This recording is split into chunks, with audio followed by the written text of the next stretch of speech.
engaged. And we're here!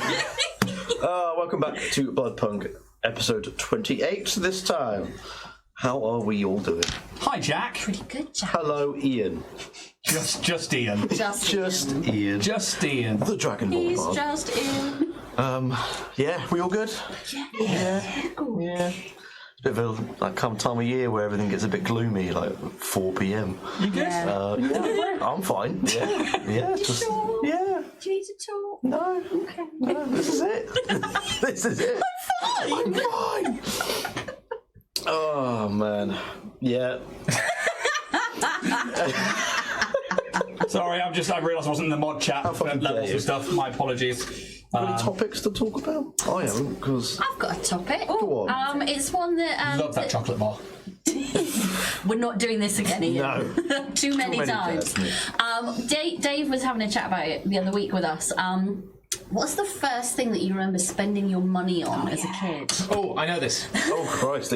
Action Man with the cyber wolf. Oh, Yeah, I was very pretty happy. elite. that's very Fair cool. enough. Yeah. Mine was a Bug's Life VHS with accompanying lunchbox with the holographic Wow. front. God damn. God, I really had to search back for that. Didn't I? So I have a few things. I remember like having like little things where like I got into things like Warhammer in my teens because I wasn't allowed to as a kid, and then I had some money and stuff like that. The first thing I remember saving for, I was like, and I was specifically asking for money for Christmas and my birthday because they're obviously twin together. Flashlight. Sorry. I don't know. Out the gate. I don't know. Get out of the way. You need to get it all. Yeah, clear it out now. You're on. I should get one of those. I should try. Let's do it together.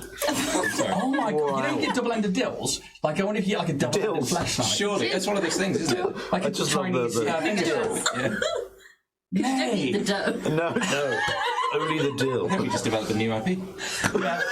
We own that. We own tandem flashlight. Oh my god. Sorry, the first thing you ever bought. That's disgusting. I didn't think that they could get any more horrific.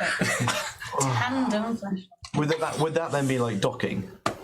No, It would because because technically There'd be like a gap in it between. would it would be No one touched the it would be the no homo of flashlight. Yeah, exactly. Yeah. no homo. I don't mind a little homo. Doesn't count. If we knock tips in the middle of the Knock night. Oh my Christ. So I was 9. Yeah. I remember I was asking for money for Christmas and my birthday because the Nintendo 64 Pokemon Stadium had just come out, and I basically had asked somebody in my family for Pokemon Stadium but didn't have the N64. So I was like, right, I'm going to take all of my money, I'm going to ask everybody for money, and I'm going to buy an N64. And I went to Woolworths in Chesterfield because I was staying with my gran, who I spent a lot of time with because childhood trauma. And I went and I remember and I got the special edition Pikachu N64, which is blue with a 3D Pikachu on it, which is worth a lot now, and I sold it down at Parr Market a few years back because I was desperate.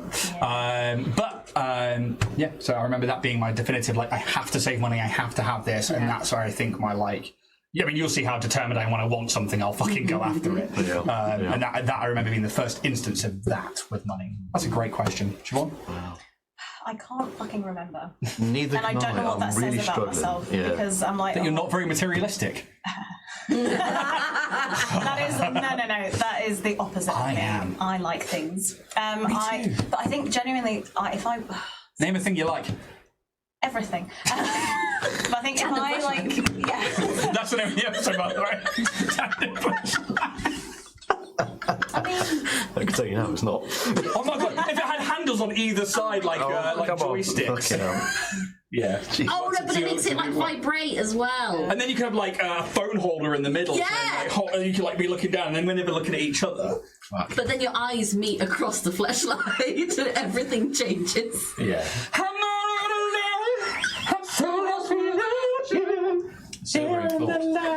Anyway. Yes. Rudely interrupted. I have nothing else to say. Yeah, I'd ask for Christmas. I'd put it on Christmas list. I get stuff, which makes me sound like a spoiled bitch. I think it's And I don't like that about myself. But I think think you're okay to ask for stuff. I think it's something from particularly our generation when you're a kid, you're like, oh, you don't ask for things, you just get them and that's it, end of. But I think asking for money, I think money's a fantastic present. Because people need it to do anything, or they can buy their own thing. I don't necessarily need it. I'm not like, give me money or anything like that. But like, if somebody would say, "Oh, just get me money," I'm like, "Yeah, cool, sweet." Yeah. Fucking 20 quid. Here you go, straight in a card. Fucking. But it's such a cool thing as well. I remember sitting in my living room counting out the pennies from my piggy bank because I needed £13.99 to get the VHS tape, and I wanted the one with dot on the front, and I wanted that fucking lunchbox, and I every pocket money I had, every kind of little bit of chump change from Granny when she's like, take the pound, because that was a lot back then. It went in the piggy bank, and it was specifically for Bug's Life. Wow. Yeah. And we went first thing in the morning on a Saturday to Sainsbury's. As soon as it opened, we were there so I could get the VHS tape. That's a happy memory for me. Yeah, it's nice. Yeah. But I don't think it's spoiled asking something that's on the Christmas list. I think It's like if I wanted something, like, that's Santa. You've got to be good. Because Santa might be nice. And that's fair enough. That's what it was. I think that's pretty much what it was like me as well, yeah. And did you get big presents from Santa, or did you get like the little stocking stuffers from Santa? Oh, we got everything was from Santa. Everything was from Santa. Yeah, apart from like a little bit from like Nanny and Grandma, but then they'd write Santa on it as well. So we had Make sure my kids aren't listening at this point. Santa did, because Santa we know is real, and Santa's coming very soon. Yeah, but he's very good. Tandem flesh. Him and the Easter Bunny just. Anybody got Santa fetish? Anybody? You got Santa fetish? No. Mystical, right? Absolutely not. Yeah. I mean, I like the elves. What she do? Sorry. What she do? Oh, what she do? She stops him from going on a rampage 364 days of the year. Imagine having to manufacture that much shit. She is fucking keeping his levels right. There's a reason she keeps it tight. Yeah, right? I reckon she's alright. She's keeping it shaved, keeping it tight. Just for Santa, you'll like it alright. Santa Claus is coming inside. Oh my god. Merry Christmas, everyone. 5 minutes in, yeah.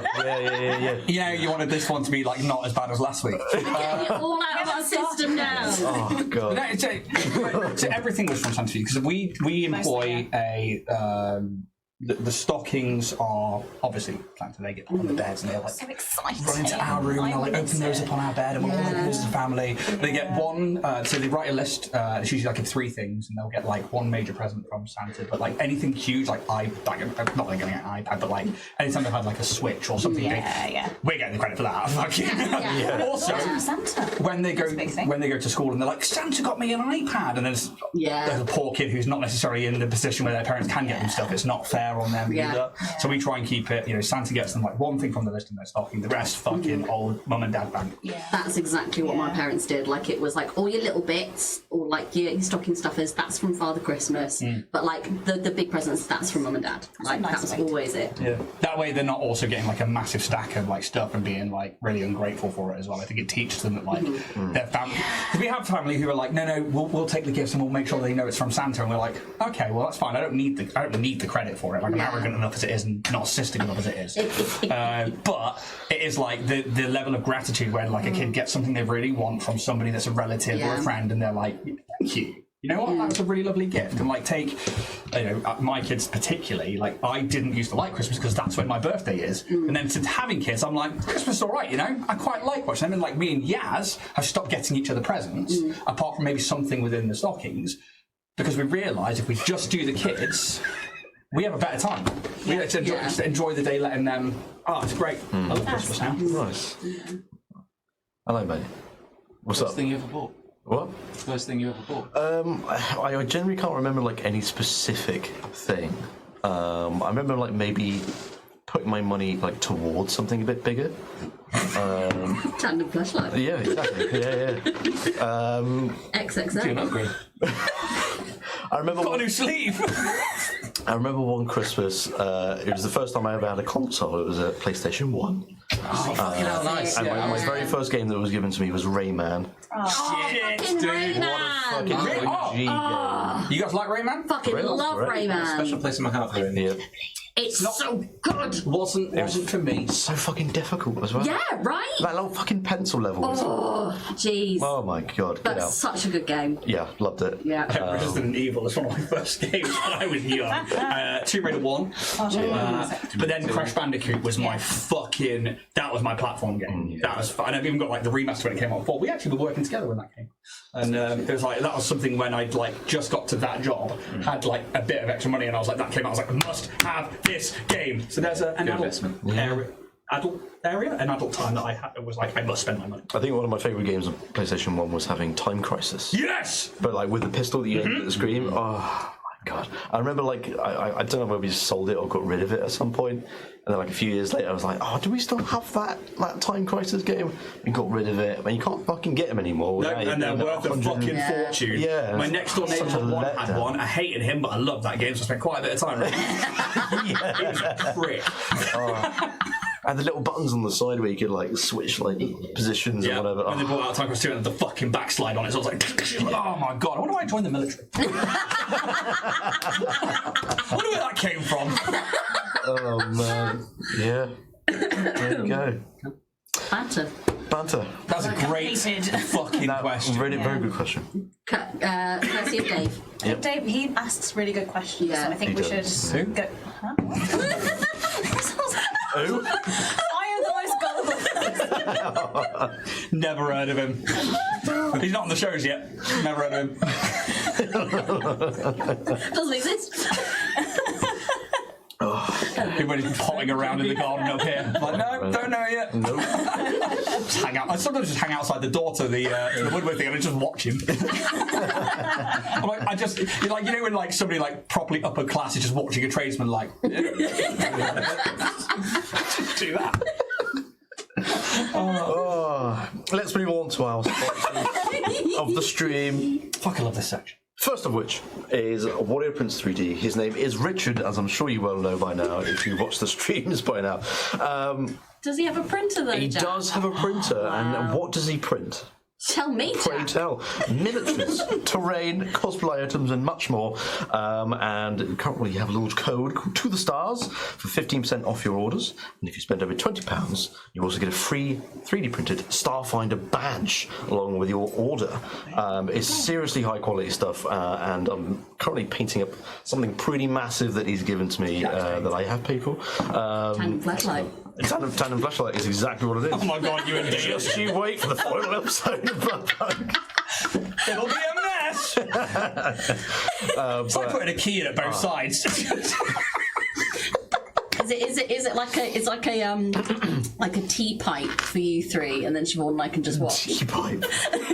Just three pasty fucking Cornish my like fucking dwellers. God. And we'll just be watching Banging at the away door, at a like the upper fucking restaurant, drain watching pipe. a tradesman. That is not an image that I want. Oh my fucking god. Anyway. He probably won't print that for you if you were to ask for that. I bet he could. So don't. But yeah, miniatures, terrain, cosplay items, he has got you covered. Loki Battle Mats is also another one of our sponsors. Makers of high quality, super easy to use tabletop battle mats that you can just put down in front of your players at a moment's notice, and it's pretty much any in-game scenario is in their books. And they currently got a Kickstarter that's still going on, I believe. Yeah, so the Dungeon Reignited is still on Kickstarter. I think we're in like the last 2 weeks now. Please go check it out. There is a link in all of our bios to that particular Kickstarter. It lets them know that you've come from us, so please go check out the Dungeon Reignited from Loki Battlemats. And also, a third sponsor of ours is also Moonshine Adventure Company. Ian, would you like to talk about it? Yeah, so we're pleased to welcome the Moonshine Adventure Company to the Dragonborn Industries channel as a new sponsor. So they have an upcoming event in April, so April the 15th to the 19th, 2026, called Blood and Banners. This will be at St. Brival's Castle, YHA in Gloucestershire, where for just over £200 a night, you'll get D&D food, accommodation, and activities like archery, fencing, and candle dipping, which we all went absolutely nuts for.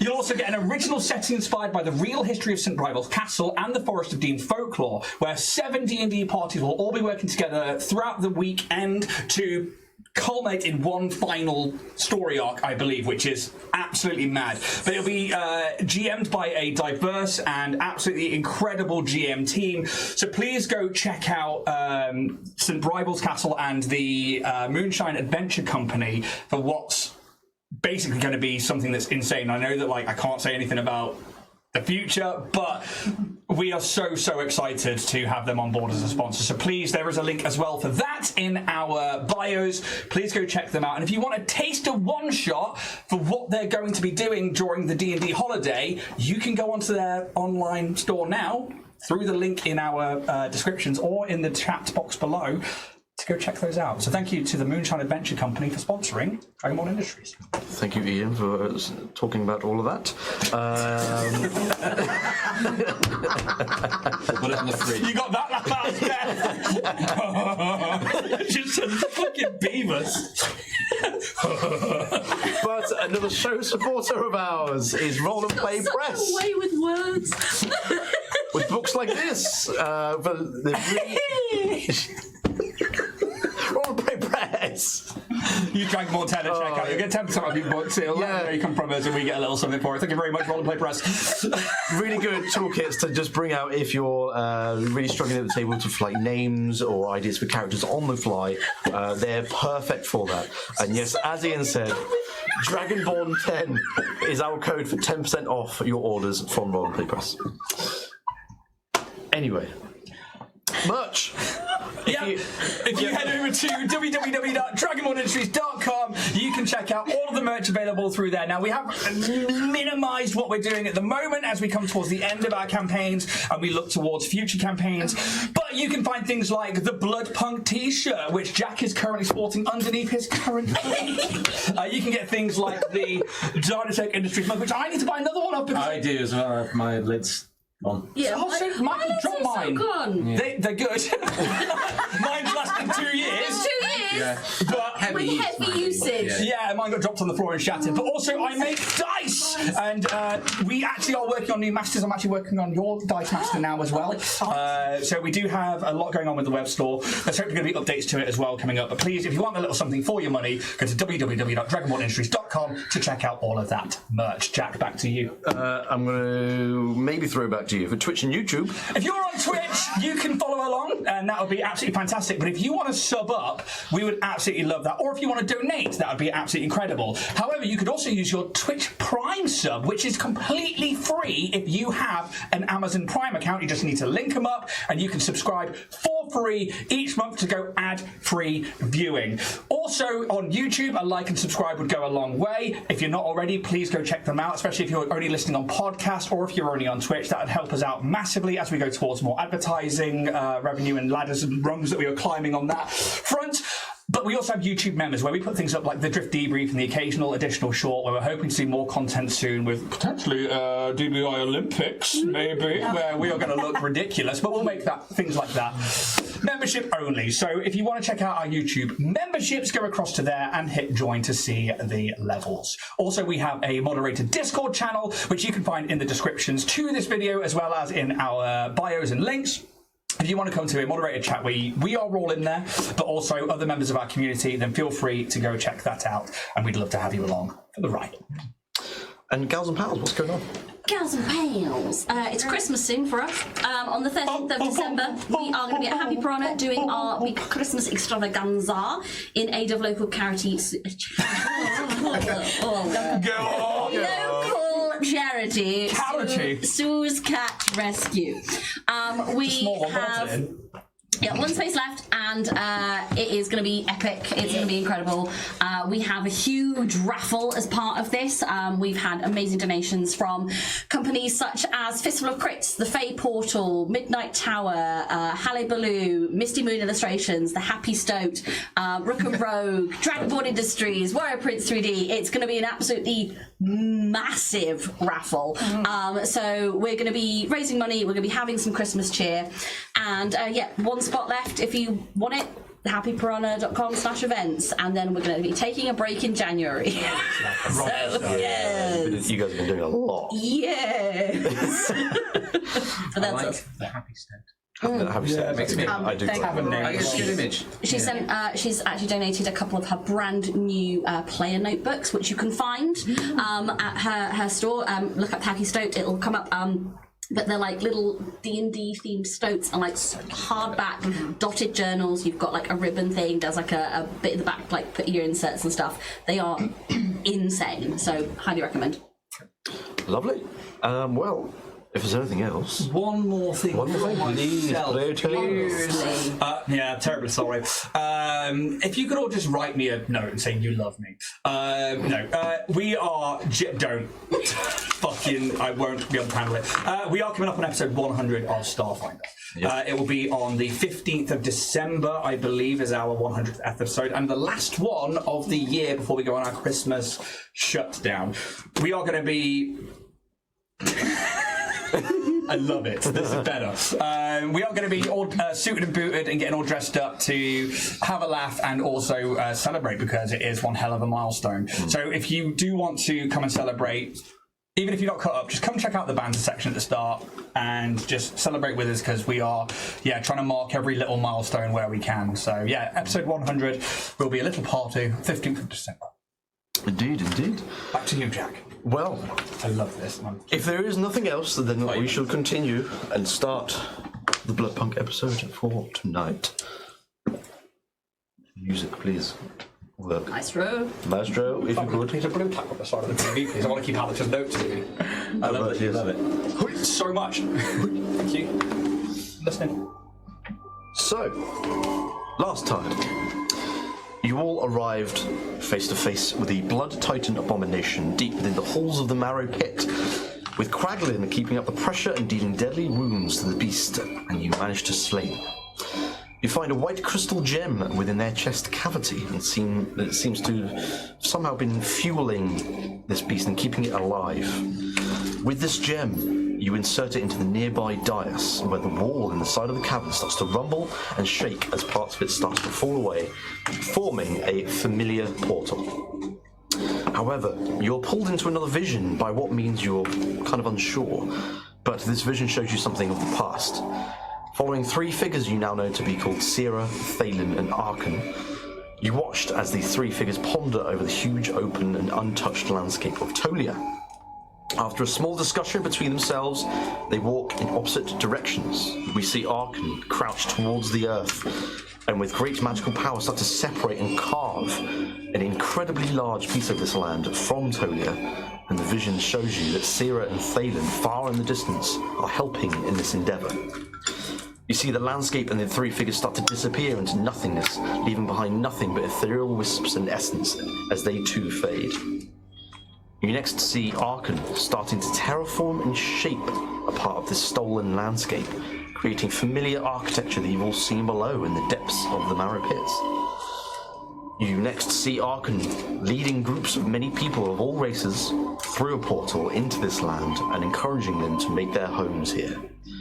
You see a time-lapse of this space being converted into a thriving city, created by the people that now live there. Your vision separates here as you see a glimpse of a small child wandering through a crackling crimson portal. The founder, as you've seen them before, around 10 years old, stark white, slightly messy medium-length hair, royal robes, and carrying a large tome under their arm. They seem to find a chalice on a stone plinth, not but 20 feet away from where they entered the space. And this space is very much familiar, as it's how it looks to you as you know it now, and how you kind of where you entered in this island. This founder, child, drinks the liquid in this chalice, and after a few moments collapses to the ground. And that's where your vision goes black again and you enter the chamber. You then decide to enter this portal in this chamber, and you are then transported to the second island, which you now know to be a battle-ridden landscape, a city of industry and warehouses and factories, but half of it is ruined, completely and utterly destroyed.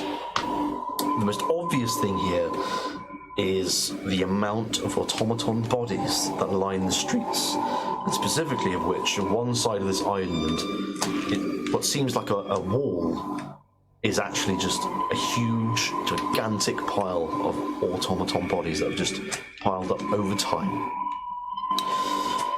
Wandering around the space a little bit more, you happen to find one of these automatons with its cranium still intact. Marionette, with the use of the speak with machines, manages to latch on to this memory bank of this automaton, and you see a vision of what this automaton last saw. And you saw this automaton warrior at the vanguard, at the very front of the legions of automatons to their left and right, fighting tooth and nail against the blood abominations that charge into their ranks.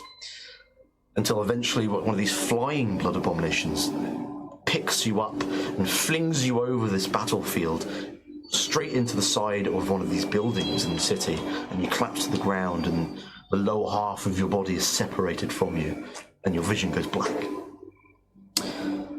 With this vision, you carry on forward through the city, trying to find anything of note or anything that kind of sticks out.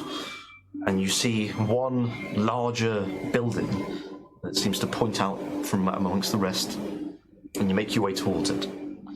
You come across these two open doors, and you make your way through, and you can see there are rooms to the left and right where there are still some automaton bodies in there, but they're, rather than being hacked and slashed, they just seem to be inactive, dormant. You make your way through to the main atrium of this building, where you can see this long spindle automaton hanging from the ceiling in the middle. And around this main atrium space are workstations and desks that have long since been abandoned and disused. But you see, again, no signs of movement. You tie a tarp and a cloak over the front of this ocular eye of this automaton that hangs from the middle of this space, still unmoving. And you try to open a small set of double doors on the other side of this atrium, noticing that it is actually mechanically powered, and given the space, nothing is powered currently. You venture down one of these very large, maybe 40, 50 feet high corridors that leads from this main atrium, down eventually towards the crucible, which is the main forging area, where you can see there's still some spouts of magma and lava spitting behind a sluice gate, which you have attempted to open slightly at the very end of the last episode.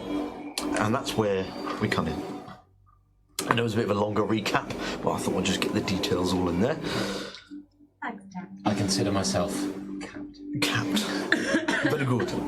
And that's where we are, as I believe Kraglin started to try and raise this sluice gate, and you managed to a little bit, and some of this magma flows through, but you can see there are some of these like half-pipe tracks that would carry this magma elsewhere, but some of them are not quite aligned, and they're leading in the wrong directions, and you can clearly see that. So you would gather that you need to do more to try and get this working. What would you like to do in this space? Did you cast Speak with Machines in the last episode? I did, on the Automaton body. Yeah. Did anything come? yes. So I got the vision of the whole this battle, yes. and the vanguard. But haven't done it on the big boy because it's not that one. Is it like the pipes? Do you need to sort of change direction to reconnect them to certain places? Is it like it goes off different areas? Yeah, you know, like those puzzles where you try and get something from the start to the finish, and you have to turn things there's a T-shaped one here and all that. There's that kind of thing. You can see it's all misaligned, whether it's through battle or you're not really sure what's happened here. But it very much needs aligning again. You can see this half pipe comes from the sluice gate itself, and you can imagine that magma or lava needs to go somewhere.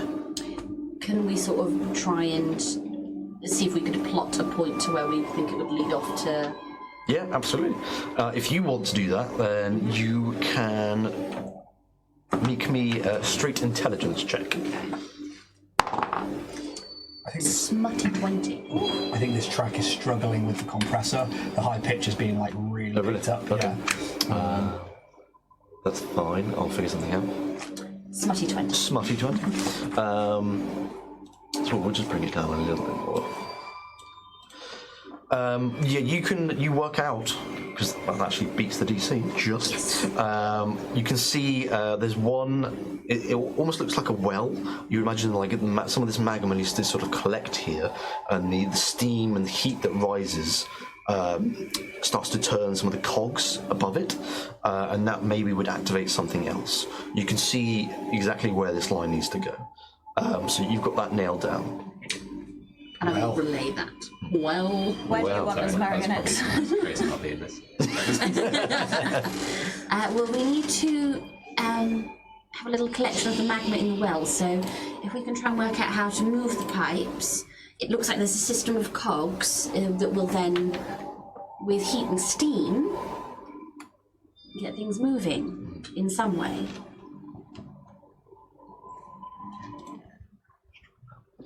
How's that tap doing, do we think? Probably Fast and holding. strong, Marcus, fast and strong. Good. Can we see what we need to turn, or are they like hidden?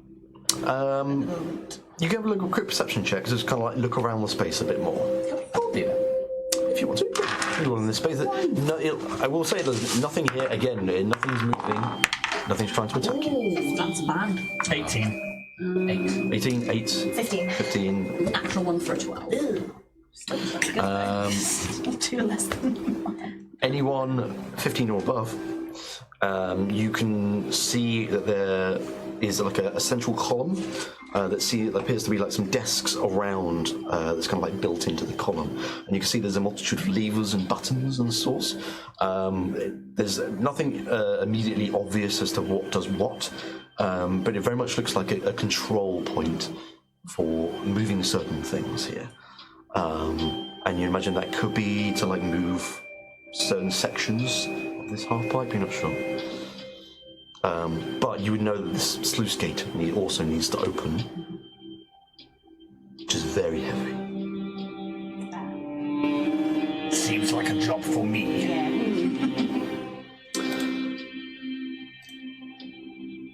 Can we have a closer look at the livers? Yes, absolutely. You can make me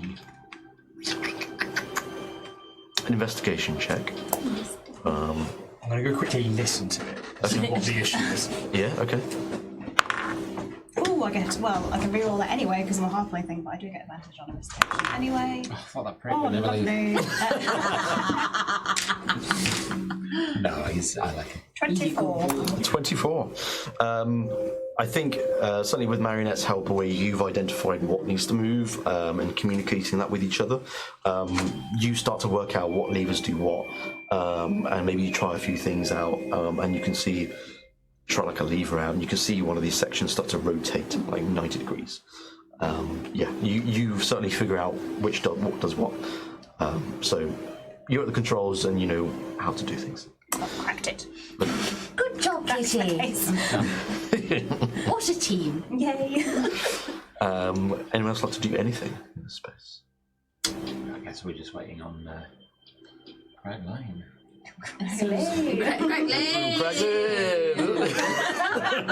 Craigalicious. Do bear with us while we have a few technical issues here. Still a bit teething issues with the audio. We've got new equipment and we're learning how to use it. Yes.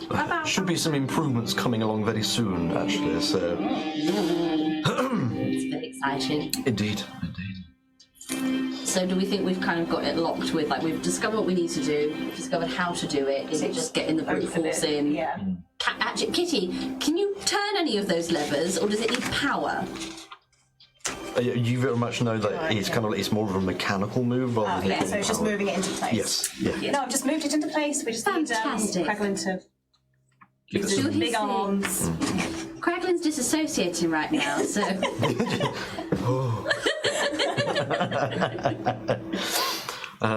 What do we think's going on here? I want to hear like maybe your theories on what's happening here, because everything's quite new, and you've had a lot of information sort of thrown at you.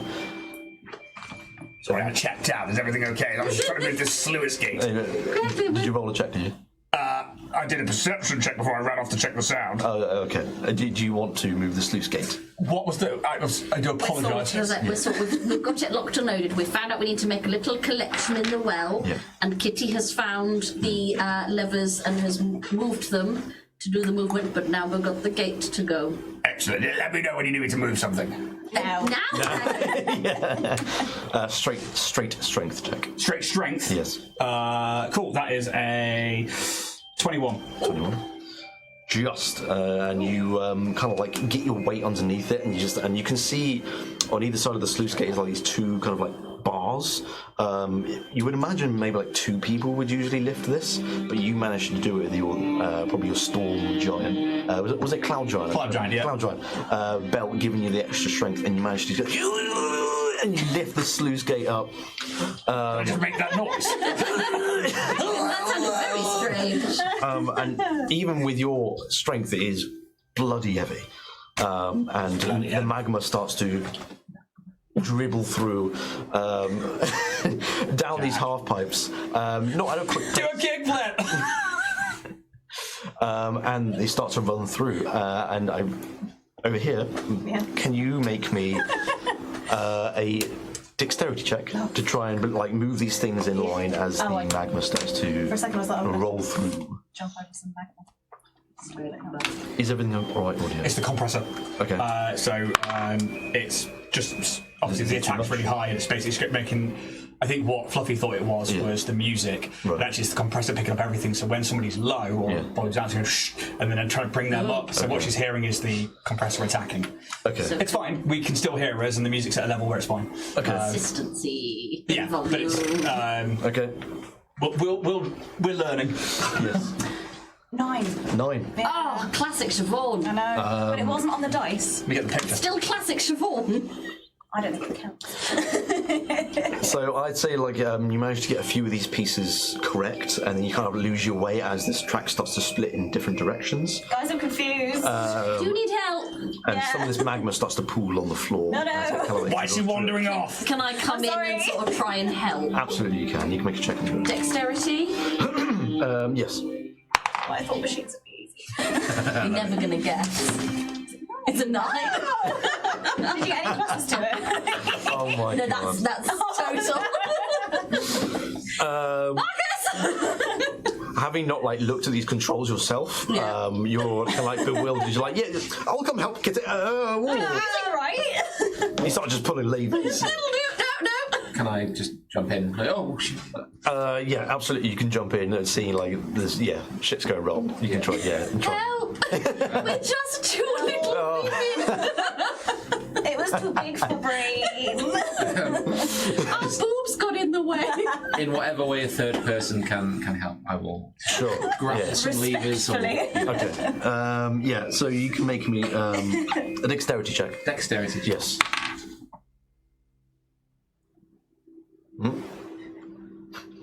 Gentlemen. Is it a 9? There it is. Out of 6 columns, I found the one. So plus Maths. plus 4. Yeah, I'm getting there. What number's on the 15. 15. There you go. Honestly, that wasn't even intentional. That just about makes it. As you kind of We did it. see what levels are going wrong and which ones do not to be moved or whatever, and you manage to correct the path of the magma, and you can see the magma starts to collect in this well. I need fucking dice. I always get my dice. Can I have some D6s? Oh, D6s. Oh, it's on my screen that you put down there. It should be a whole. You're quite right. I keep a handful of D6s handy to murder players. 7 points of fire damage to you, Claglin. Oh! As like Sorry, what? the sluice gate itself is like boiling hot from the magma, and you're right next to the heat. How much damage was that? 7 points. You got away with that. And you see that you have to continue holding this sluice gate because you need to let the magma collect in this well. So you're holding this sluice gate open. As you can start to see some of this steam and smoke start to turn, some of these cogs and things start to work. Can we find anything around the room that we could use to prop up the sluice gate to stop Kraglin getting burned? You can make me a quick perception check. 28. 28, okay. You have a look a bit more around the room. Turn on my headlamps. You can see this room is it's rectangular. It's quite a long room, and you kind of come down like a ramp almost towards the left side of this room. And you're kind of working a bit more towards the centre. And further over to the right, you can see there are a few automaton bodies that are just kind of like piled in a corner or fallen like on a wall. And a lot of this machinery over that end is very much in disrepair and destroyed somewhat. You're not sure of the stability of any of the materials here.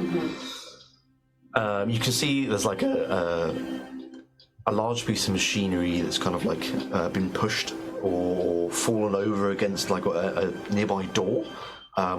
It looks pretty hefty. Okay. Marcus, would you mind helping me with this? Absolutely. See if we can relieve Kraglin of his duties. Very well. Yeah. You can make me an athletics check as you try and. Can you do it with advantage if I'm helping? If you're helping, yes, absolutely. Good. That's Yeah, So- good. one for a 20, roll it. motherfucker. Roll again. With advantage. Yes. Yeah. So yeah, take the highest. What do you say, athletics? Athletics check, yes. 13. 13.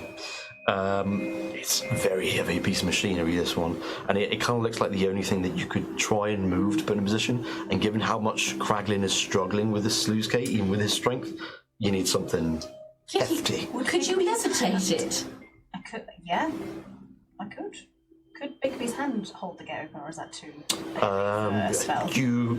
Technically you could, yes, because it has its own like sort of strength stat block. I'm pretty sure it has a strength of 26 or something like that. Plus 8, so Yeah. Okay. yeah. So yeah, you could absolutely cast Bixby's hand, and yeah. Mr. Bigby. Mr. Bigby. Yeah, that's They call me Mr. Bigby. Mr. Bigby. Right. Hey. Mr. Bigby. Cool. So That's fantastic, isn't it? is it? I thought you've used it before. I think I've tried to. Or I don't know why I feel like you have. I've talked about it a lot. Sure. I haven't used it. Fair enough. Fair enough. Okay. You talk about it so much. know, You like this is why I'm really gaslit us into excited. thinking Yeah. that you've used it. No, I genuinely haven't. Yeah, so it's just this bloody big old hand. How does his hand look? It looks like, I think it's like, you know, the thing from Fantastic Four. Yeah. Just like a big, Like- meaty hand. like Rocky and that Still sort of is, thing. still. Like kind of, Yeah. yeah. Yeah, I don't know why I said meaty. Yeah, and it's kind of like, as it floats, it kind of has like a hazy, like, as it goes along, and it's just very much like, Nice. You can then make me what would be a strength check using Bixby's strength score. that's Mr. Bigby. Mr. Mr. Bigby. Sorry. Give him the respect he deserves. Quite. I feel like it has like a little ring on it, actually, like a signet ring. It's on the pinky. Yeah. Hey, Mr. Big. Hey. Anyway. Kiss my ring. Oh, it's a Family 9! Is it? For a total of? It's like 7, no. 17, yeah. I'm going to make that picture public soon. You Yeah. carry on putting those You lines should out. make it an emote, really. Yeah. That would be kind of cool. Oh. Okay. I give you my blessing. Thank you very much. Make it There you an emote, go for it. Get right on that. 17 is enough to help Kraglin out, but I will say it's not enough to do it on its own. So it will allow Kraglin a bit of leeway. As I will tell you now, Kraglin will need to make more checks Yeah. the longer this goes on. Could it make another strength check? Say if the hand. hand. Oh, right. It. The hand. Yes. Could the hand make more stuff? Say Kraglin Yes. like leaves, Yeah. and could it make another one? Yes. Technically, to. Yes, it could. Yes. Yeah. It is possible. It has the capability to do so. Yeah. When it's there. Yes.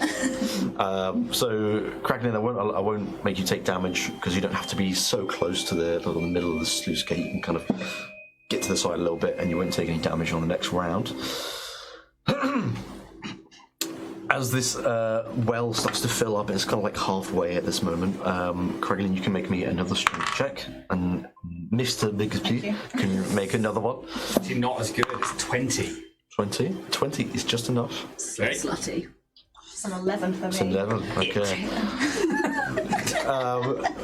This time you're very much finding that like some of that strength seems to go a little bit, and you go, oh Christ. Sweaty hands at this point. It's just like, Yeah. You will now take damage. brilliant. There you go. Oh no. 11, 15, 17. Can we try again to get this machinery moved? Yes, absolutely can. I'll give you another attempt. Yeah.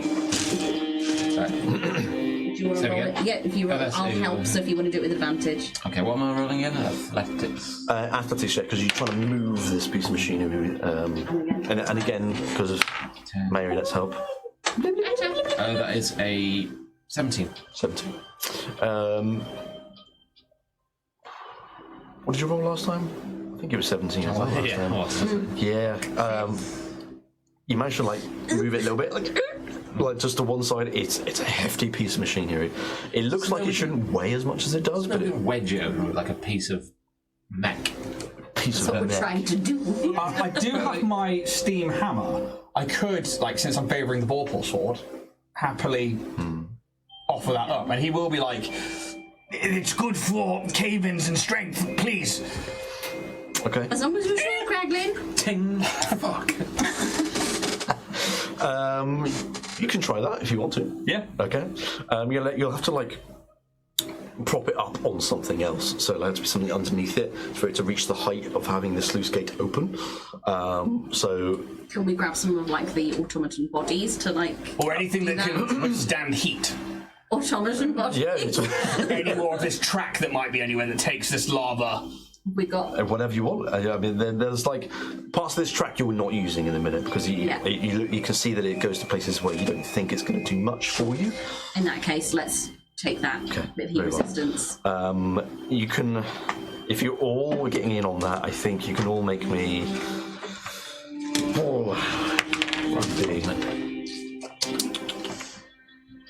Whoever's moving, like this bit of the half track over to it, make me an athletics check. I got that one. Whoever's trying to like position maybe the hammer on top of this track to try and get it in the way, you can make me probably dexterity check to try and get it balanced in the right way. Strength checks. Strength check was for moving the track. Hang on, 25. 23. Cool. Both of you, you can easily like move one of these tracks out of its kind of like socket and kind of move it over to the sluice gate. And whoever is sort of trying to position this hammer and stuff, maybe yourself. Is this gate still up? Kraglin's come off of it, so maybe just do a quick strength check for. Because I might do a really, really, really great strength check. Sure. We just And put it him just in holds fail it up. safes. Yeah. Yeah, exactly. Right. It's Today's the day. Bigsby concentration as well. Oh my god! Halfling luck! Oh, It's a natural lovely. It's gonna have a great roll session. 9 natural ones. 22. It wasn't. Is that a 22? 22, yes. As Kraglin, you go away to try and pull this half track over, you can still see the sluice gate is holding itself open with Mr. Bigsby's hand, kind of keeping it open. You can see it's kind of struggling ever so slightly, but it clapping on the sluice gate. And Montage! at the moment, the magma still seems to be free flowing through, but maybe as a fail-safe, you still manage to try and get this hammer underneath. Because I've only got a minute of concentration, so yes. That's a good idea. Does anyone want to make a sort of dexterity check to try and get this hammer in place? Go for it. Can I get that one or am I? You can, yeah. Oh, Halfling luck. Dragon. fucking hell!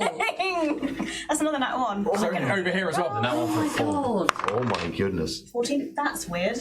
114, 114. Yeah. Yeah. Oh. Well. I know why it's weird. I know that's one of my dice as well. Yeah. I'd say that's just enough to try and get Kraken's steam hammer in place. For the time being, Possibly. the sluice gate is kept open. Huzzah! With not too much effort from Mr. Bixby's hand. You don't know whether it's going to keep open with just the hammer. Yeah. Time will tell. We need to be quick. Yes. But no one's taken any damage because you don't have to be near the magma, so that's fine.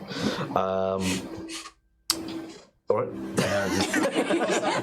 Boiling hot Magma. But, Austin Powers. Dr. Evil? Yeah. Oh yeah. I was thinking is that Incredible powers. $1 million. Actually, sorry, today's economy, $1 million is actually not a lot to ask for. True. We were up that the other day. It was so good. Did it hold up? God. It does. Yeah, I I think would it does. love some chocolate ice cream. She's a fembot. But all along. No, I think it held up. It was. Yeah. It's one of my favourite lines. Who throws a shoe, man? Honestly.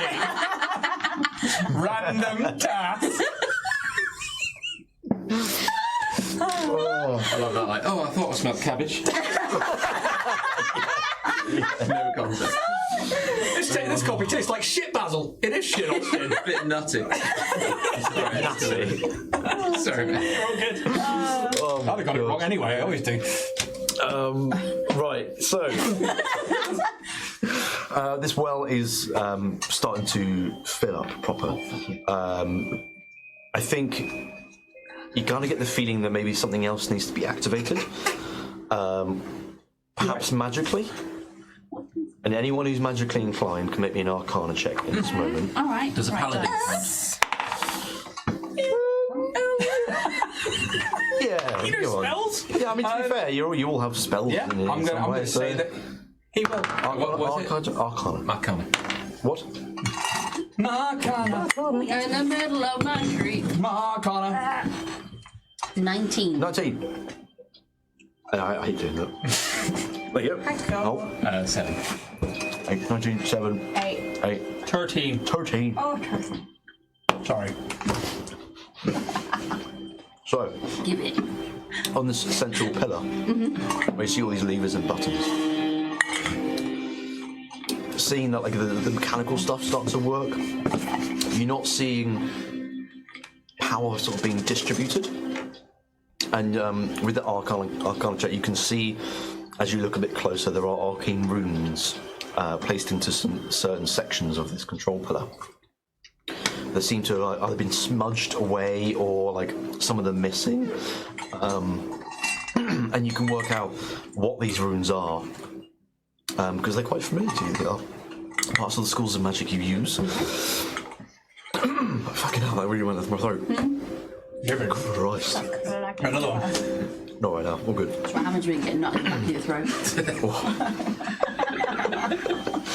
Love a bit of nut. A lot of experience that with you. I like nuts! Oh my god, I forgot about that already. Fuck's I like nuts. Not that anybody else has seen it, but I made a video of Jack saying that. Put myself in the shit there, didn't I? Anyway. With the Arcana check, you manage to fix some of these rooms, and it actually starts to distribute some of this power, and that's when you start to see these ley lines, where some of the energy starts to run through it. It almost looks like liquid, as this blue-ish sort of essence starts to flow through. And some of this essence starts to go to where you saw in the main atrium, there was like these hanging hooks that kind of went around the edge. You can see this power start to bleed into these tracks and start to head off towards the main atrium. And you figure And do me one more check with the strength with the Bixby's hand. This will be the last one. If you succeed. What is happening? Is that another nat one? 9. That's It's a another 9. 17. With the hammer still in place, that's just enough. And you can see that this well has now filled up with the magma, and you figure it's okay to kind of close this sluice gate for now. With this now being powered, you can see the crucible start to power, and certain machines are starting to kind of start to whir up slightly. That's a great noise. And that's where you hear a voice. What is that awful noise? Hello?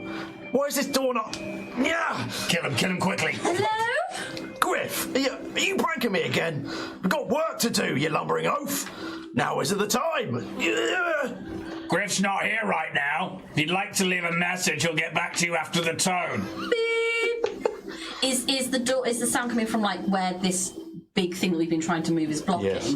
Can we try and move it again? You absolutely can. Can I try it this time? I think Marinus was like off. Oh dear. Oh, it's a natural one. It's a natural one. Oh my god. It's a pull door, not a push door. Marcus, help. Strength? If you just try to move it just to the side, straight strength. Jesus, we're not doing well. No. Oh, fuck. Neither am I. Kitty, can you levitate it? Please, yeah. I mean, it's a no anyway, don't I? Okay. I'm not going to try and do a strength. Do you want a hand? Crackling, please! I will say, I forgot you were you've still free got from the gate. Bixby's hands up. Well, has it been a minute? For 2. It's been longer than a minute. It's not actually been too long. I think it's been, 4-ish rounds is all you kind of needed. Okay. 5-ish, I think it was. But you've still got some time left with that, Okay. if you want to try and use that. Well, I can yeet it over and have a go. I rolled a 2 for a 14. Amazing. Cool. No, I think that You might you need live a- in there now. Who are you? What? Where's Griff? Who's Griff? Who are you? He's my friend. Oh, who are you? Well, I belong here. Oh! Are you an I automaton? don't recognise you. Are you an automaton? Yes. Oh, me too! We all are. Right. You're gonna see some stuff! What the fuck is this hand doing over here? Yes. 11. 11. Yeah. Please levitate it. I'm going to levitate. Oh my god. Even with all your efforts, Yeah. for some reason this bit of machinery just won't budge. I've come across, told you it's a pull door, and then tried to push the door. Yeah, I think you see Ketty just like kind of just go, "Ugh," and like kind of it just Sure, this sure. Mr. Bigby's hand as sad as it is. You see it He go, goes flaccid. yeah. Okay. And she levitates. You're going to try and levitate it. Okay. Force. I will just say, probably with the use of that and everyone else just trying to move it as it's levitating slightly, you manage to push it to one side. And this door opens, and you see a gnome automaton wearing quite traditional soot-ridden clothes of a forge smith, wearing a sort of tool belt looped over one shoulder. Again, much like the automatons that you've seen so far more advanced than you know. To the point, like, the facial features of this gnome all move, like the brows are expressive, the mouth actually moves as it jealous. And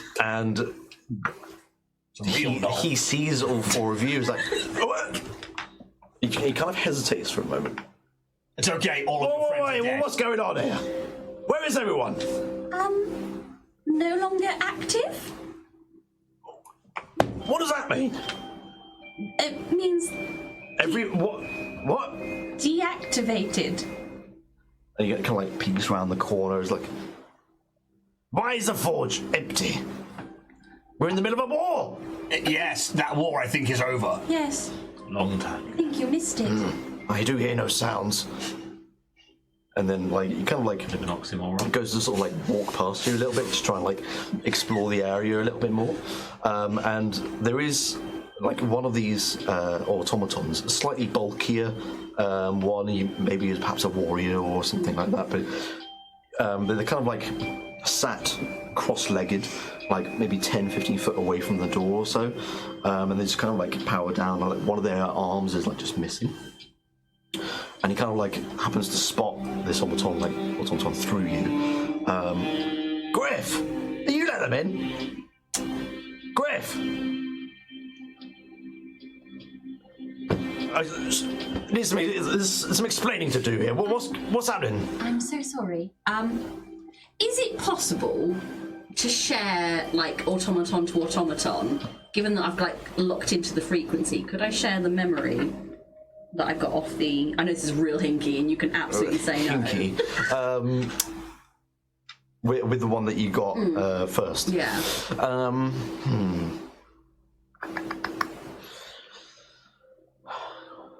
Yes, you can, but it's gonna require a check of sorts. It's gonna be a bit of a weird one. Yeah. Do me your Arcana check, I think. That is a smutty 20.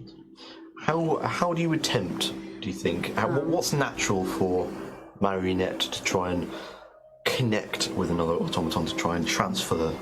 I think she opens up that little glass door to her mechanical like music box in her throat, and sort of like I think she sort of puts a hand in and like just twists the box to again sort of like change almost like the frequency. So like a lot of her stuff like comes out in a minor key, but I think this one's come to a very high pitch, like that kind of, you know, that like radio sound when you're switching channels, almost like that, but there's like a hint of almost like violin behind it, as she sort of, I think her eyes with this like red light behind them almost like flicker and bubble with the blood, as it's sort of like she almost becomes a lot more robotic than she's been before. Sure. As this is like a transfer of data, essentially. Maybe we see like a few sort of magical streams, perhaps. Yeah, almost a bit like those ley lines that we've just seen, but Absolutely, I think with a little yeah. bit more of like this, the red blood, but with like the copper tinge. Okay. I think like some of this little like near invisible essence of sorts, like wirelessly transfers over to this gnome automaton. And you can see they kind of like almost like blank expression for a moment, and you gather with that check that you've managed to transfer some of that memory over to them. And there's like a maybe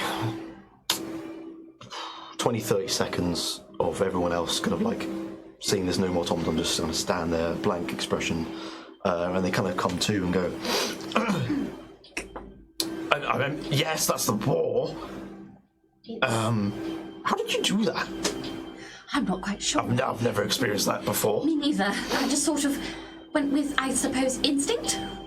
Right. I must say, you don't look like you're from here, which is... I'm not. Right. Is there anyone else at all? Not that we've found so far. Right. Everyone seems to be gone. I'm sorry. So, the war itself it's over? Looks that way. Well, that's a bloody relief. Who were you fighting? Well, I never. As you see, I'm not much of a fighter, but I helped provide all the materials to build more automatons. The factories here. That's what we do. We build more of us. And it got quite desperate towards the end, and we were quite the rush was put on, and we're starting to run out of materials, and there's only so much supply can give when you're churning out warriors. Griff, and he starts to try and walk over to this sort of cross-legged automaton. He kind of like puts a hand on this sort of bulky automaton. And you can sort of see him look sad as he kind of looks like from the front of this automaton. You don't know. Griff. He protected me, didn't he? He stopped them from coming here. You can see kind of like looks behind him, and you can see like where you came down a ramp on the left side. There's another ramp that goes to the right, and it kind of goes up a bit. And you can see there's a set of double doors, metal doors, and you can see they're actually barred. But at this point, they're bowed and almost bent, and whatever was trying to come through here nearly made it in, but didn't. You always were a fool, Griff. Just had to prove it one last time, didn't you? And he just kind of like takes a moment to take everything in. What do you guys do? Not to interrupt your processing, but who was them? What was this war about? Well, the blood creatures. Came in many forms, I believe Griff said, and some of them used to fly, some of them just charged right into the ranks, some of them were just kind of hulking beasts. I saw a few as the whole war was going on, but I stayed away from most of that. Do you know why? What? Do you know why the war began? I won't pretend to know what happens at the top. I just know one day that the siege was being laid upon us, and we had to fight against it to save ourselves. We were put on the defensive. I mean, any information I have about it has come through Griff, but if he was here, I'm sure he'd be able to tell you more. But is there a way to revitalize your kind? Is there a way to bring them back online or preserve some of their memories that you've seen with you on outside? I confess I know criminally little about how our kind is actually created. It's never something I've looked into, so I would myself be interested to know. Well, that is possible, yes, but keeping one's memories is quite difficult through the process. As I'm sure you might well know, crystals are used to power automatons. And if that fails and the automaton is to die, that crystal needs to be replaced. And whilst I guess you could call it the soul of the person is still there, it's kind of like a factory reset. Sometimes they might keep some of their memories, sometimes they don't. It's not something we were able to figure out. What's in the other room? There's this large machine with an eye and these grabby arms, hooks. Oh yes, the Forge Mother. Okay, go on. Well, the Forge Mother creates all the automatons, and always has. Is it wise? I mean, I'm assuming you haven't seen outside then, because you're the only out of thousands moving automaton that we have seen. Is it worth turning the Forge Mother back on to see if she can at least bring some company to you? It kind of like looks around the room. I think you're already starting to do that. Well, yeah, until we heard you, and then we were like, oh, shit, okay, well, there's an actual intelligible being. Those ley lines, they're already going off towards the central atrium. Excellent. So, you've already pretty much nailed it. I'm surprised you managed to work the Forge out. Simple stuff. Not an issue. Not a problem. But is it wise if you still believe that you're in the middle of a war? A war that's long since... I hear... We should take you outside. Sure. Easiest way is to go through this way. You can see there's like another side door, and there's kind of like a side passage on the right side of this room, near where you are now. He points towards it. How are you seen to the macabre? Fine, not too Excellent. bad. Is it possible to speak to the Forge Mother? Well, as long as the power works and it gets to the Forge Mother, then I don't see any reason why not. I mean, I'm here. I don't know why only me at the moment.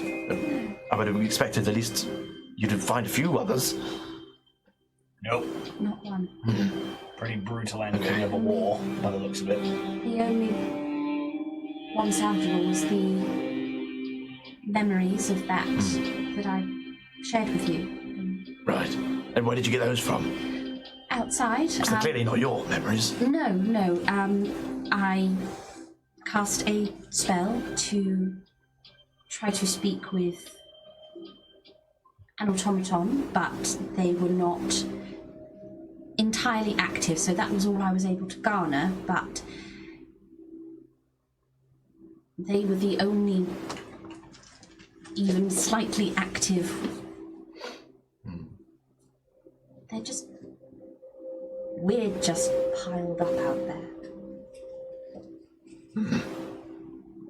That bad, is it? It's pretty bad.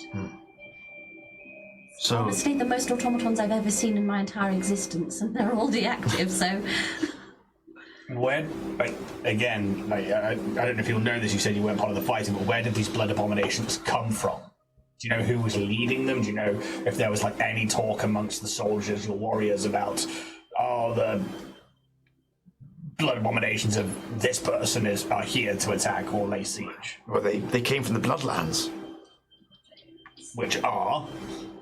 Well, it's quite obvious to see that everything's red, gnarled trees and such. I mean, I've never been there myself. I was made here, and this is where I stayed. But this is the place you guys were on about.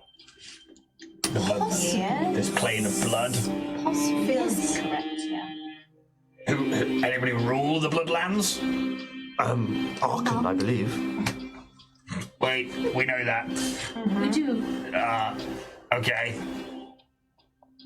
So that's one of the 3 people who raised the lands that you are currently on? Well, yes. Wow. So these 3 individuals, this Thalen, Arkan, and Sierra, did they end up at war with each other? Well, as far as Griff told me, I'm only getting sort of second-hand information through him, but it sounds like it was only Sierra and Arkan. Thalen sort of kept to himself, I think. So I hear. Listen, you managed to get the memories of this other automaton outside. Only the Forge Mother can do that sort of thing. Oh. Do you know what? What do you need to be able to do that sort of thing again? Well, I would have to have an automaton that had some sort of power to it. Anything powered by an angst crystal that is machinery, I can... Could you speak. Try it on Griff? And you can make a quick perception check. Yeah, sure. 19. It's all 9s today. Oh, no, you can see the headpiece of Griff is still very much intact. Okay. The crystal you can sort of just about see in the cavity in the middle. Whilst it doesn't have any signs of energy at the moment, again, still somewhat intact. And I will say with that perception check, you can see any of this thick metal plating. You can very much tell this guy was a warrior. Mm-hmm. There's just a tinge of red over the whole body, but pretty intact apart from the one ripped off arm. Sure. So would I be able to think that with maybe a power surge, yes. Might be able to? Okay. If we can power him up a little, I could do it. I think. But if you don't mind, I would like to know what happened and why he's here like this and not alive, of course. Yeah, if you don't mind. Of course. And they have blood as well, don't they? These automatons. Is there any? Not the same way that you Not the do. same way, but is there any component of them that has blood to them? It's more of like a purpose-made kind of like liquid. Okay. It's almost like just a coolant rather than it being like a life essence. Cool. That probably work better then. That's fine. What do you do? What would it take to give, like, basically defib this thing to be able to cast that spell? Hit it with this. Magma. You know how I've got like this residual I was trying not to say it. big old angsty crystal? Yeah. Could I share some of that with him? We Absolutely. still have the big crystal. No, but I've got like remnants of Energy. it. Yeah, that got absolutely destroyed, right? Yeah. Yeah. Yeah, that's, the crystal itself gone, but you are left with this residual energy. Okay, I think so. Marinette is going to kneel in front of this automaton, and she sort of starts to, I think, she opens up some of the chest plating and is going to kind of reach her hand up inside the mechanisms and sort of like around where her heart would be, which I think now has this kind of purple tinge around it. It's like this proper like clockwork mechanical heart, Yes. but like full anatomical. Just sort of like draw some of that energy and then place it against the. I think that works perfectly. And you can start to see this energy start to dissipate through this body, and you can see some of it kind of like electricity bolts kind of shoots through certain parts of Griff's body, mainly towards the cranium, until eventually you can sense there's enough power in there for you to try and pull and see into the memories of Griff. We're going to go to break there. I'm going to come back, you looking into them. So we'll take 10 minutes. We're going to get a cup of tea and stuff. Hopefully we'll try and get audio sorted out in that time, if it hasn't already. See you in a bit. The bouncing. Hello, the bouncing. We're back from break. We're just going to chat for like a couple minutes. You can see if audio is okay from moderators and chat. Just to see how things are rolling, because we've made a couple of changes, and hopefully that'll fix any of that breathing weird stuff going on with the compressor. How are we all doing? Good. Very good. I want to know more about. Did we get his name? Like the little automaton? No, you No, haven't. we didn't. No, we You haven't haven't yet. I was about to say Griff. I was like, no, Griff's dead. Griff's dead. Griff's dead. I quite like his name, so when I give it to you, I'm hoping you like it too. Never ask his name. This will be the one person we never ask their name. Don't give a shit. Well, you never know. You never know. It's a little bit of a clever sort of play on words, and Oh, don't you sometimes edge me like that, Jack. that's just how it needs to be. No, man. Oh, that was kind of cool. I quite like that. Num No tum. man. Don't encourage me. Not quite that cheesy. No. Oh my god. What do you think? Oh man, wait till we got the fucking potty mics and I fucking Jesus. belch. That is gonna sound so fucking crisp when I'm flapping in your ears. Really love that. Flapping in your ears. Well. Wow. Believe it or not, I actually intentionally also did that as part of an audio. You are gross from the moderator. Absolutely fine. Yeah, so hopefully sounding all right. We're in a bit of a quiet bit of music. Maybe we'll just try out something different here. He says, go to another quiet track. But that one's got the high pitched on it, which earlier on the compressor was like. I don't like it. Yeah, so. I don't like it. I'll put it back up to 10 because that's where we usually have it. I have it on 8.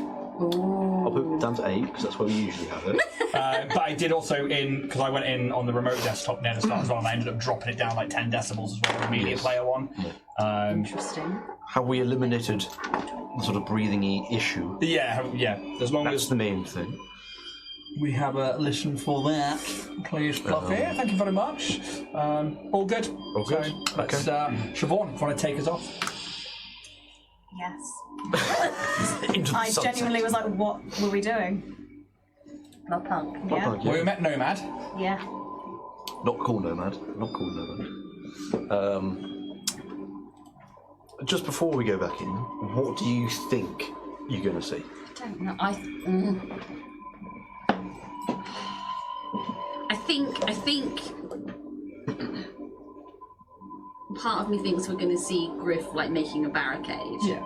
But I think there's something else going on. I think there's something else at play, and whether that is an internal, like from within the house kind of curveball, like an Right. automaton on automaton violence. I will see. Like a bit of civil war almost. Yeah, Okay. or like something gone wrong mechanically.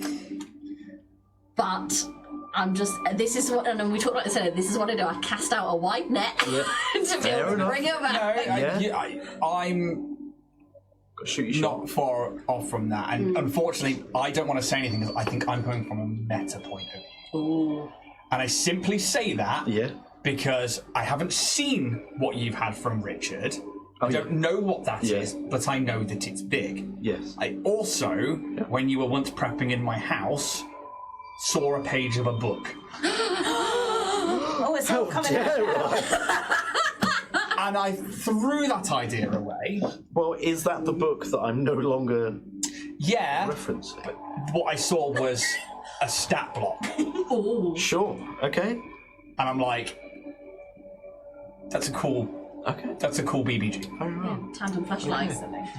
So I'm like, I don't want to be like, that's what's... I could tell you now, whatever is happening at the end of this is not in that book. Excellent. Because I was like, there's Unequivocally. in that book is a blood dragon. Unequivocally. And I was like, fucking... That does look cool for you. Yeah, and like he had that page open, and I walked past him, and it obviously took my fucking note, and I said nothing all fucking campaign because I'm like refused to the fucking meta, and I was like, if he's ordered something that big from Richard, and I was like, fucking hell, that could be literally us facing up against some like mad ass blood dragon, which would be cool. But if you're saying it's not from that book, fucking great. I'm happy to tell you that it is all homebrew at this point. So I thought we might see like the things being thrown would be like a dragon just fucking yeeting these automatons to the ground. So now it's a lich. Back to that lich. That bit lich from I love how much you focus on that lich. I really do. But wasn't the Lich part of the book as well? Yeah, it was. Yeah. There goes the lich theory. You're wrong. The lich pin, if you will. Oh, very good. Oh, wrong campaign. No question. Listen, I take them whether they're real or not. Praise me! My lord. Praise me, my lord. Yes, sir. My lord. My lord. That is the best line in all of those films. I don't care. It's like, my lord. My lord. My lord. What film is it? It's in, I think it's definitely Hallows Part 1 when they're all sat around the table and like, yes, like loosed his wand. And he's like, my lord. Voldemort's like, my lord. That's what you sound like. It's full on mocks him, and I'm like, that's the best line. I've seen Voldemort laughing like a retard in like 13 languages. Oh yeah, I have actually. I think you sent me that. It's like, wee. Yeah. Wee. Honestly, it's great. That's a good laugh, yeah. But anyway, I think it's going to be sad. You think I think it's going to sad? be self-sacrificial, sad stuff. Yeah. I think that the two automatons are in love. Yeah. Fair enough. Or I think. That's my theory. we'll see like the blood abominations coming in, and maybe we'll see some of the founders like Arkan and Yeah, that's what I'm thinking. Sarah. Sierra. Like Cyherested. But it's an S though, isn't it? Yeah. Yeah. Maybe but phonetically. Her name is spelled Yes. with an S. and maybe somebody gets stuck in the middle of some arcane blast, or I don't know. I think it's gonna be something bittersweet. Sad. Sad. Homosexual and sad. Yes. You son of a bitch! I'm in. Go get the tandem out. It's touch tips. Well- Then you're in it. If audio is all good, then I would imagine we could just go ahead and get going again. If anybody on podcast, obviously, Let's hear it. forgive us. I'm going to be like cutting bits and raising bits. You son of a bitch. So, where we left off is that the forge is now, or well, the crucible part at least, is powered. You've managed to work it out. The ley lines are starting to disperse some magical essence throughout this place. you heard the voice of some little gnome automaton that you've managed to free from a sort of side room, who seems to want to know what's within his mate Griff's head, after finding out that Marionette can access memories of automatons.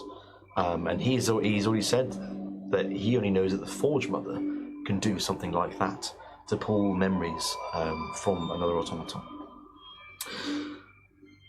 And Marionette, you've now also discovered that you can disperse some of this energy that you've gathered from this large axe crystal that you stole.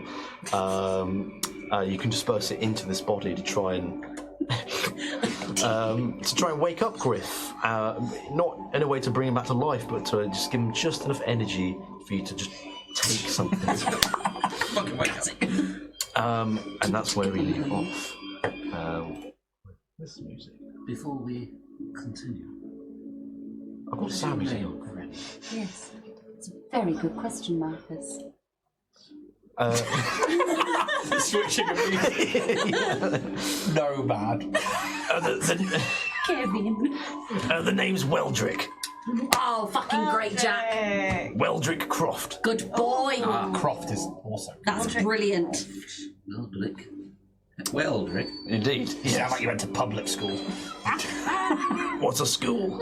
Did you have a butler you used to lock in the fridge? And your name? Marcus Nakia. Well, lovely to meet you, I suppose. In this situation.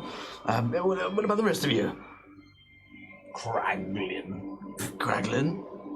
Lovely to meet you. Kitty. And how about yourself? Marionette. Marionette. There's a slight moment of thought. Well, lovely to meet you.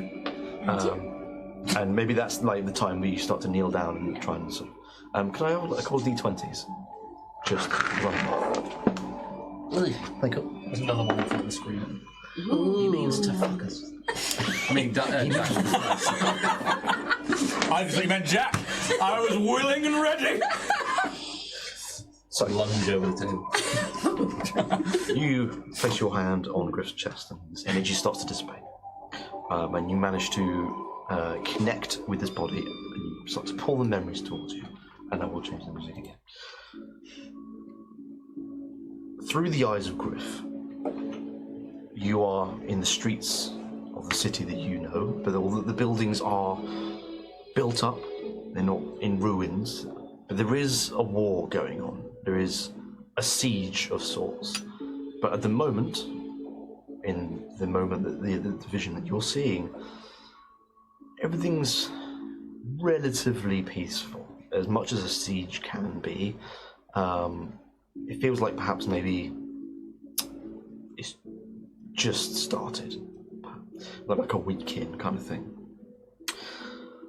And you're wandering through the streets, and you're clearly on sort of guard duty. You're holding a sword at one side, and you're just patrolling the streets to make sure that none of these blood abominations have pushed through the ranks of the automatons and into the city itself. And you turn a few corners and you see a group of these blood abominations trying to take down some of these automatons. And you swiftly dispatch these blood abominations with expertise like you've never seen. And you help some of these automatons up, some of them that are still surviving, and you kind of carry them on your shoulder back to another building, and you kind of lay them back down, and someone starts to take care of them. And you see this quite a few times, and it's almost like the flashes of images as time starts to progress. The next image you see, things are more tense here. There's a lot more stuff going on in the streets. Abominations are running kind of freely through now. And you're doing your best to fend off whatever comes through. Until there's a point where you can see that there's a swarm of these blood abominations coming through, and you're the only one there to fend them off. And you do so very, very well. You take out tens, if not hundreds, of these beasts, until even at this point you are overrun and you have to retreat. To which point you start to retreat back towards the forge, down this supply entrance that you now know is kind of where you are at the moment. And it's kind of familiar. And as you enter this sort of crucible area, you can see automatons around in the crucible working away, and you can see them putting bits of metal into one area and shaping them into sort of like shoulder guards and all sorts of bits, and they get carried off towards the main atrium. And you see Weldrick, and he seems to be kind of like at the head of this crucible, and he's kind of like telling other automatons to sort of do certain things, and you can see him at the central pillar command, and he's turning pillars and pressing buttons and all sorts. And you kind of catch his eye a little bit, and you kind of smile at each other, and you walk towards him, and you can't. There's no noise in this memory. That much, unfortunately, you don't get, but you can see you're having some sort of conversation, and you kind of pat him on the back a little bit, and he sort of like playfully shrugs you off a little bit as he's trying to get back to work. And you walk back up the supply entrance out onto the streets again, after just sort of taking a breather. You go back into the streets to, again, ward off as many of these abominations as you can. The numbers of the automatons are dwindling at this point, and you are doing your absolute best to fend them off.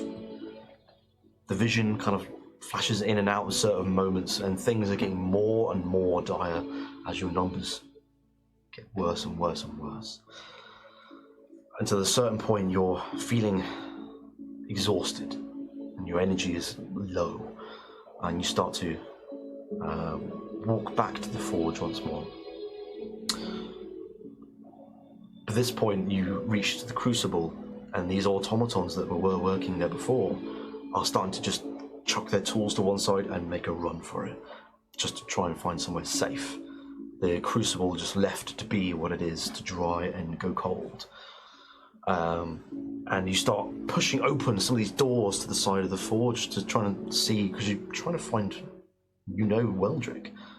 And you can see him as you open the door where you found him, attached like via a power conduit, perhaps like resting or something like along those lines. But you can see he's kind of like powered down in some sort of chair. And you think about going to sort of wake him up, but you don't.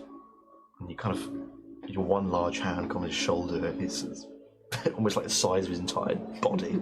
You kind of pat him on the shoulder a little bit, and you decide not to wake him up. And over on a nearby desk, you can see there's various tools and bits of scrolls and paper. And you write a note for him. And you can see through the vision as he writes this note, "Steel spires falling. I thought of waking you, my friend, but our city is on the verge of collapse. Stay asleep until this is over. If you are somehow to wake up, I'll be here, in body or in spirit, both, as I always have. Hopefully it won't be too long.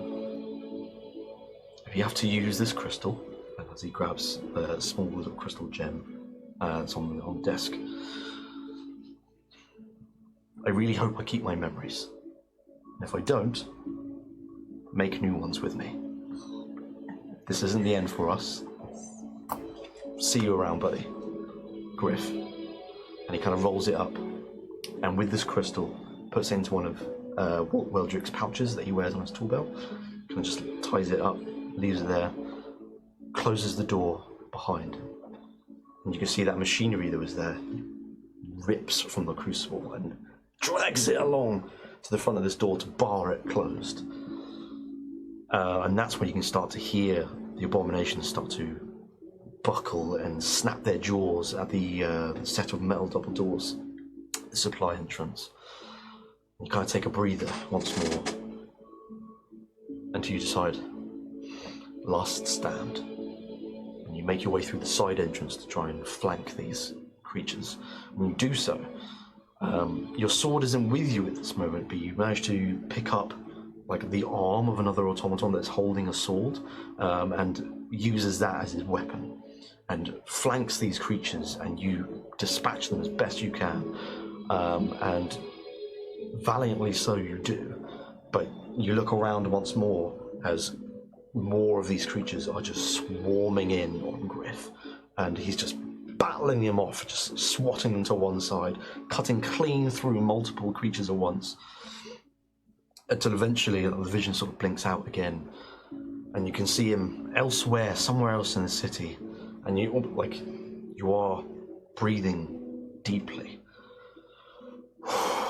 and you're like walking again through these streets. You look down, the arm missing. One-armed, you limp back towards the crucible once more. You enter through the side entrance, and you can still see this door is still blocked from where Weldrick is. And there's a feeling of relief that flows through you at this moment, knowing that no one has got to your friend. You walk over in front of this blockaded door, and you sit down. And you close your eyes to just breathe and try and relax. The noise here is quietening somewhat, apart from you can just, I know I said there's no noise earlier, but you get the sense there's a low rumbling, like a vibration almost, throughout, no matter where you are in the space, there's a low vibration happening.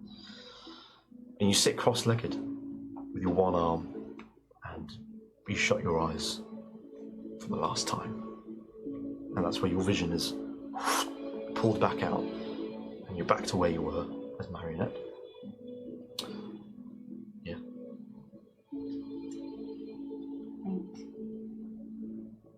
I think these kind of new experiences,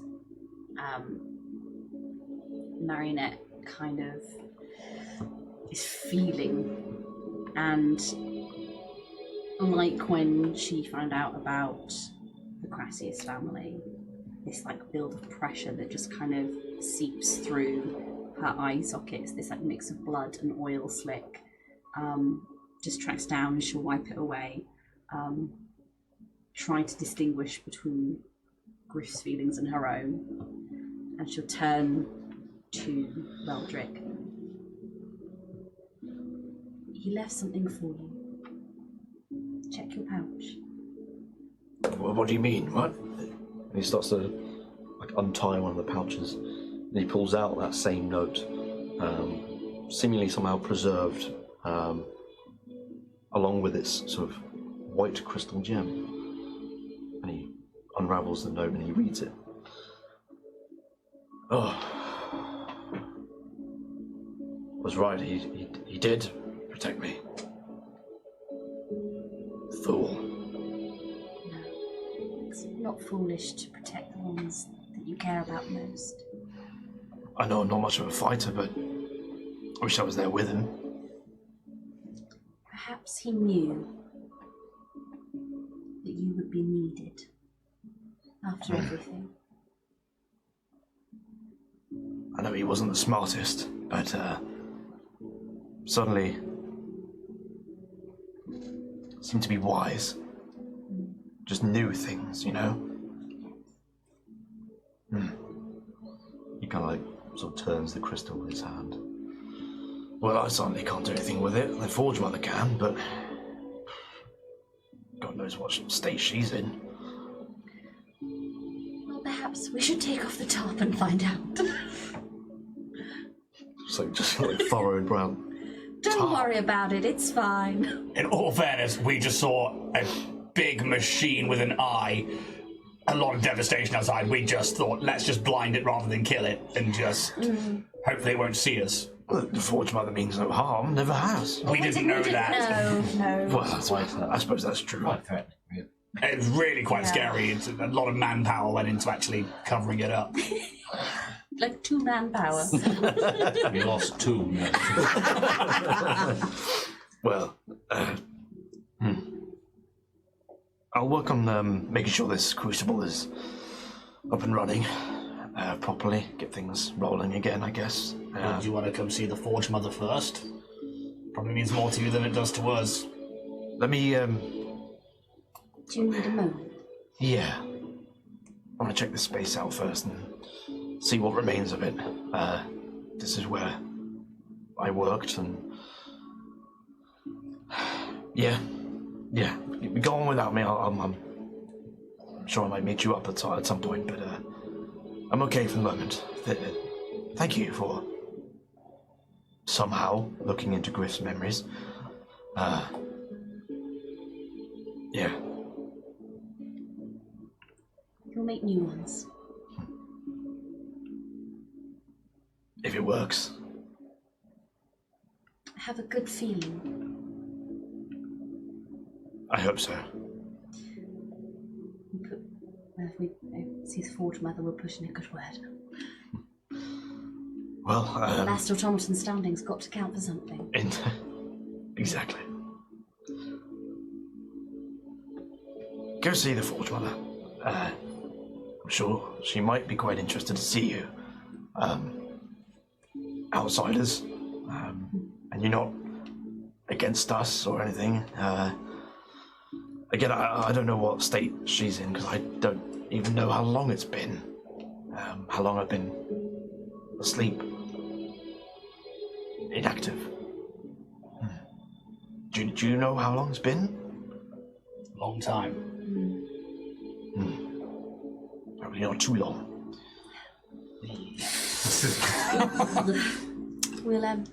We'll leave you to it. Very well.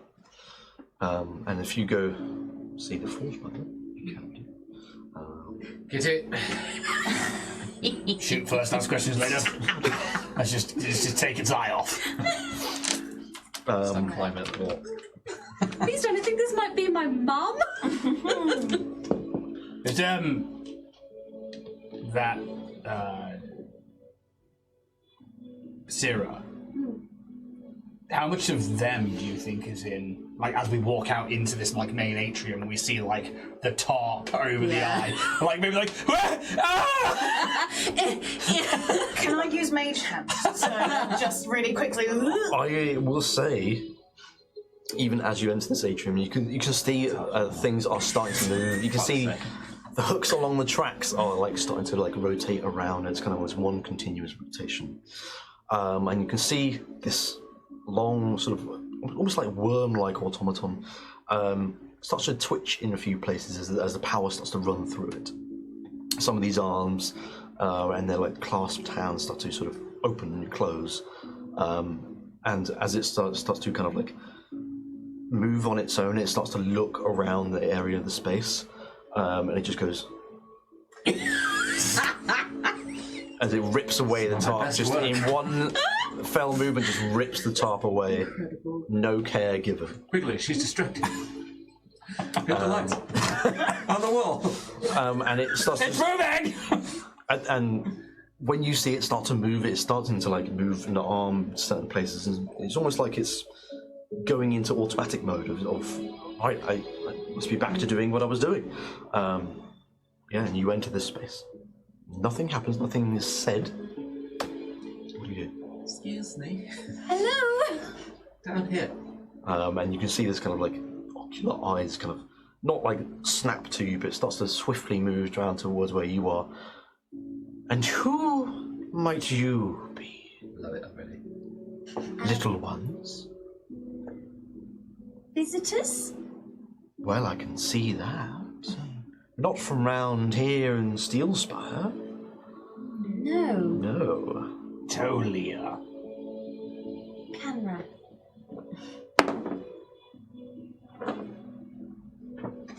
Tolia. A name I think I've heard before. But in what capacity, I can't remember.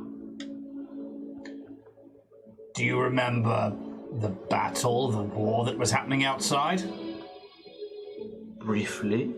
I remember and yet this voice is like ambient in this chamber. It's not like coming from a certain source. It's just like it's like it's coming through speakers almost, and you can hear it everywhere. I remember there being a rush on production. The rush is over. Yes, I can see there are no parts coming through. Yeah. But tell me more about you. Well, I'm a Libra. I like long walks in the dark. You are very... Crunchy apples. And very sour. Sourer the better. I haven't seen people who aren't automatons for a long, long time. Long. From your point of view. 2 days. And you see you can hear there's like a slight pause as you think they might be like sort of searching through memory banks or something. I estimate since my last activation 263 years.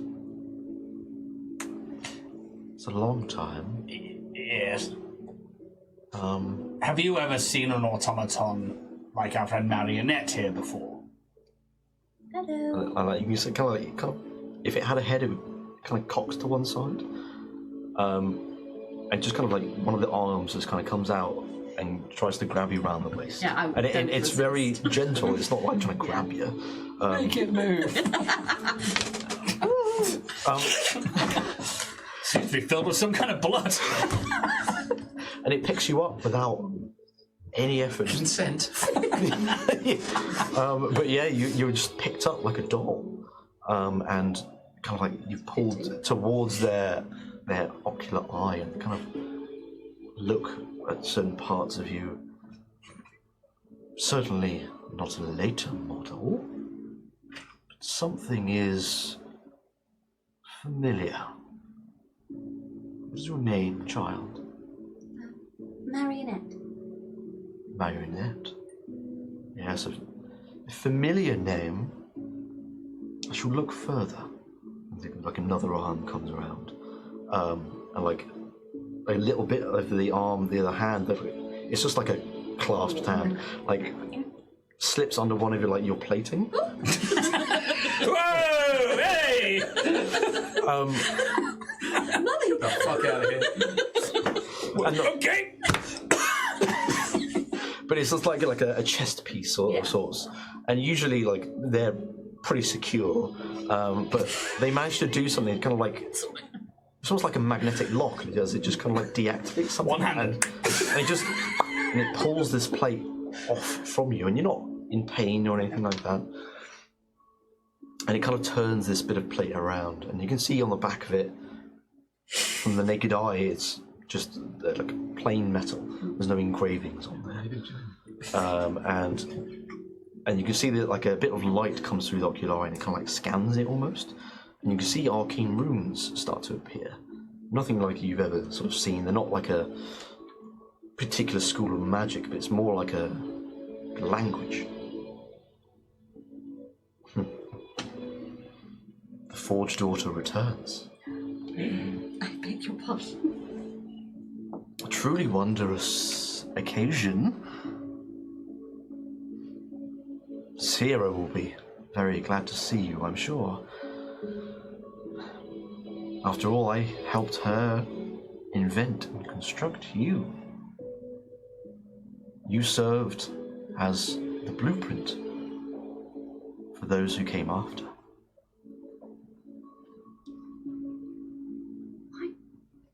Why don't I know this? Why do I not have knowledge of things? I can see that you clearly don't remember. It is unfortunate that you no longer remember your true origin, but this Maker's Mark is something I did. I remember that clearly. My memory is somewhat foggy, but this I know.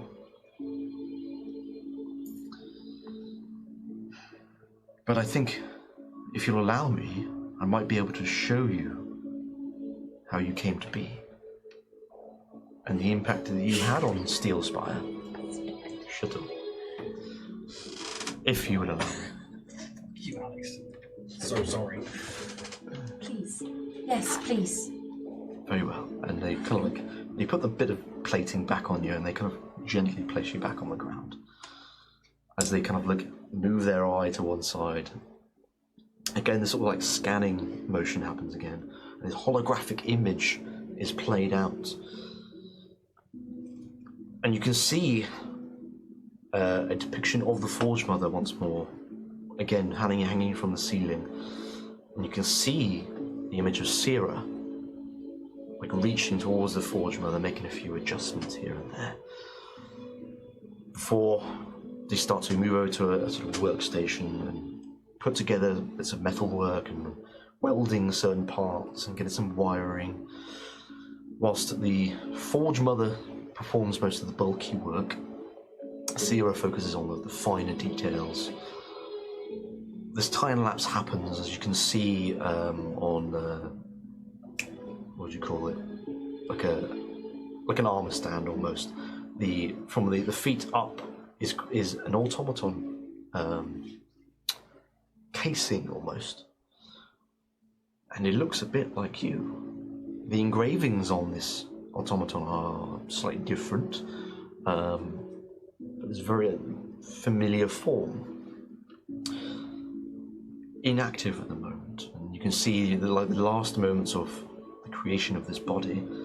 Sierra puts a crystal in the cavity, and then she kind of like walks back from it a little bit, kind of like crosses her arms and nods, like pats Forge Mother a little bit, and Forge Mother looks towards Sierra. And Sierra sort of walks down towards where the front doors to be. And she kind of opens the door slightly and welcomes in a young woman, a human woman, and pulls her through and closes the door behind her. And linked arm in arm, she brings this woman along. And she's wearing very simple clothing, maybe like a red apron on. Very much could have been a citizen of Tolia, you don't know. Not nobility or anything like that, but a very beautiful young woman with like a messy brunette hair kind of tied up in a bun. And you can see she's kind of looking around the space, very sort of quite shy and worried about what's going to happen. Sierra kind of gestures towards a chair nearby, sits her down. She starts to like apply slight like patches onto this young woman, and like wires are attached to some sort of machine. And once she's finished putting these little patches on towards this woman, she kind of kneels down next to her, and you can see that she's trying to alleviate some stress and worries. And sort of, you can almost see like a lip syncing bit where you can see her say, "Everything's going to be fine, I promise." And you can see this young woman just kind of nod. Sierra walks back a little bit, looks towards Forge Mother and nods. Forge Mother, one of the hands kind of moves over towards the back of the machine and turns it on. And you can see the eyes of this woman kind of like roll back, and like for like 10 seconds or so, there's like a slight vibration in her body, and she just goes limp, head down. And you can see there's a transference of energy towards this automaton. And the automaton starts to power up, and it pulls itself off of this stand, like tests the maneuverability of its limbs, and the eyes start to light up. Very much seems like you. And you can see Sierra smiles and starts talking to this automaton. And this is where this vision starts to, or this image, time lapses again. It switches to another time where you can see now you are helping Sierra and the Forge Mother create another automaton. And you can see another person is pulled through, and the same thing is done. The image is replaced again, and there's about 5 or 6 automatons also helping build more automatons, and you're there less so helping with the building of the automatons, but you're the one now to bring in these people. to be converted, almost. And you're the one to be there to help them through the process. The image changes again, and you can see the whole atrium is now full of automatons, all working in tandem to build these automatons, and it's a much faster rate. Sometimes you're having to bring in groups of people all at once. And the Forge Mother and Sierra are both there, creating more and more. And there comes a point where this image changes again, where Sierra sort of brings you to one side, and you can see her talking to you. And she kind of gestures towards the front door. Again, Sierra appears to be the one trying to calm you and alleviate some stress and worry as she gestures towards the front door. It kind of almost gives you like just a gentle nudge towards them. And you walk out those double doors. And that's where the image ends. And Forge Mother, in this present time, speaks up. And that's the last time I saw of you, Forge Daughter. I believe Sierra told me that you had served your purpose of helping the others become automatons and to have a sense of immortality and be a cause for good. But she sent you off back to Tolia. And that's how I know of that name, I think. That was kind of her gift to the world that I think she came from. I don't think she was meant to do that. It was very much kept very hush-hush. And I never saw you since. But why you don't remember, I don't know. The only way that I know that sort of thing can happen is if your crystal was replaced. You were the gift of technology to Tolia. Maybe someone worked it out there, someone who was smart enough to work it out and reverse engineer Sierra's work. I'm not sure, I couldn't say. But it is a wonderful occasion to see you back here in Steelspire. Although it seems rather empty.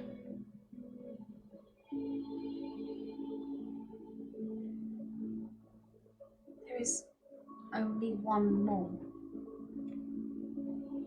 Automaton? Or Yes. who, might I ask? Weldrick Croft. The Forge Master down in Crucible. Yes. A cheeky fellow, but good at his job nonetheless. And there's no one else. There is the potential of someone else. Griff?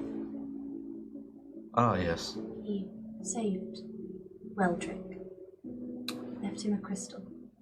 I heard tales of Steelspire's finest warriors. The more the better, hopefully. Forge Mother, may I ask the mortal vessels that are left behind? What happens to them? They are discarded. Their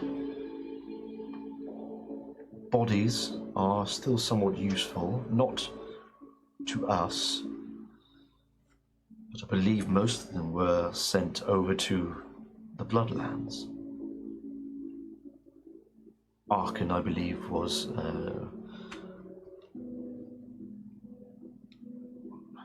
someone who knew all about nature and the ways of blood and life essence. What he used them for, I don't know, but I fear some of those were turned into the monsters that attacked our city. But at least their consciousnesses were saved in the automaton bodies. That much I'm glad.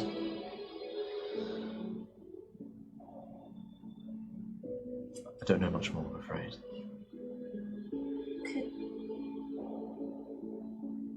With the crystals, could Griff be given life again? I can see it done. But as I've mentioned, the memories might not be there. It is a process that is annoying, I must admit, but I'm starting to see that, yes. something I can't control. It is part of the process that is completely unknown to Sarah and I. And Sarah, is she still here? I should get, kind of takes a moment.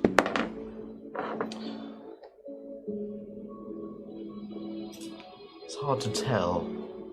There's something still here, but it doesn't feel like Sarah herself is here. She never leaves this place. So I don't know what's happened to her. Hopefully nothing bad. Did she have a office or study? She did, and you see the Forge Mother gestures towards those double doors that you tried to enter through. They were not powered at the time, but now you would imagine that they are. In there is Sarah's lab. That's where she did most of her work and research. If she's going to be anywhere, it'll be in there. But usually I can sense if she's in the building. I'm not getting the full picture, if you know what I mean. Yes, I think I do.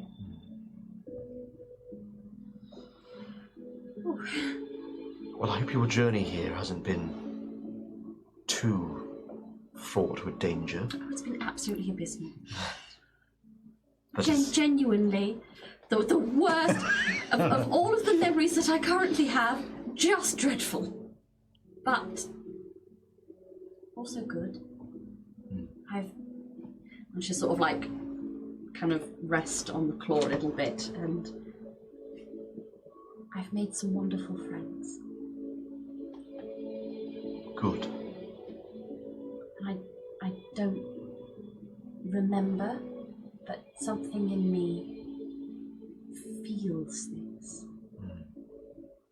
I think that part is ingrained within you, and it's good to see that. Have there been any moments where, I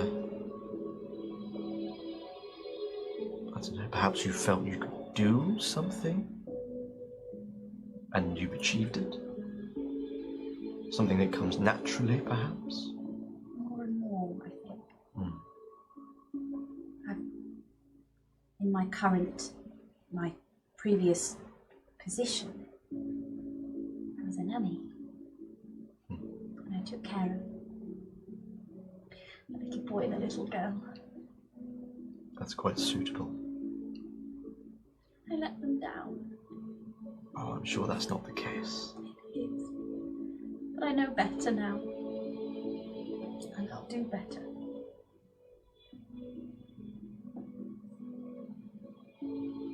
You were the best of us. And I'm glad that Sarah and I were able to create you.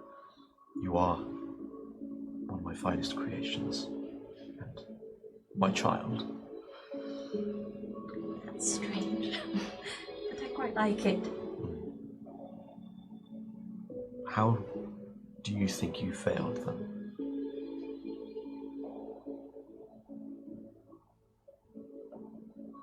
I let the world twist them. And Tobias is dead. And Lena is forever changed. Though I think there is hope for her yet. will entirely depend on how this whole thing with, you know, I know for sure she's eating far too much apple crumble than she should, but if I can get back to her, I think she will be all right.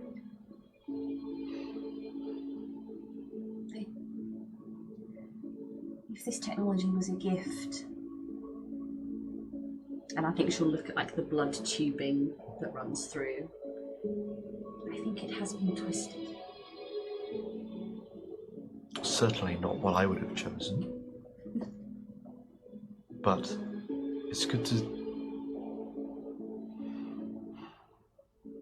to know that even if things have been twisted, something beautiful still came out the other side. And I highly doubt that you let the world twist them with the knowledge of it happening. You're not in control of everything. I'm sure you certainly did your best to look after them. But that can only go so far. There are things, unfortunately, out of our control. And I'm sorry to hear that Tobias is no longer with us. But Lena is still alive, I presume? Oh, yes. Something good has still come out of it. And I'm sure wherever you've had to leave them is somewhere safe. I've left them with an automaton called Wildy. He's absolutely wonderful and he can actually sense the taste of apples. It's quite something. And you can almost, like, hear the sound of a smile.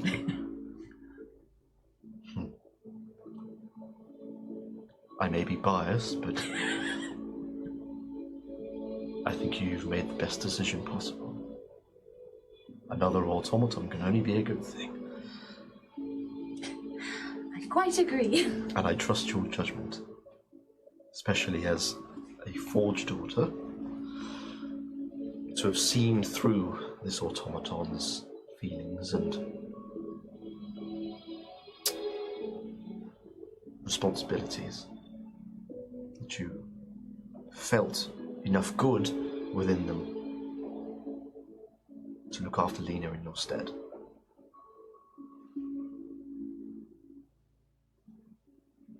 Looking for the good is... Tolia is a dire place, but there is good to be found. And I think the corruption that has seeped into its veins. And I think she will, even though she knows it's probably not going to go through, she'll cast Bloodlink with the founder. Sure, So that he can just hear. Right, and you try and like contact him, sort of thing, or just So it's just that Bloodlink, just so not even just. It's almost sending like a ping. Yeah, like a ping to be like, I want you to hear this. Right. All the corruption in the pursuit of immortality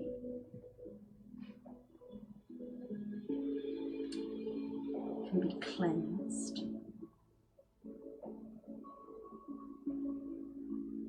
And we can start Tolia anew without the rot of selfishness, greed, and the short-sightedness of a life lived too long. I'll just cut it off. I will make note. I'm in danger.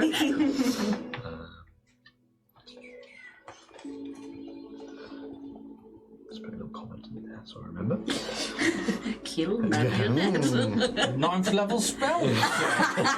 Powered kill, you say? Powered stun, powered kill. Powered pain. Yeah, that's it. Stun, pain, kill. Yeah.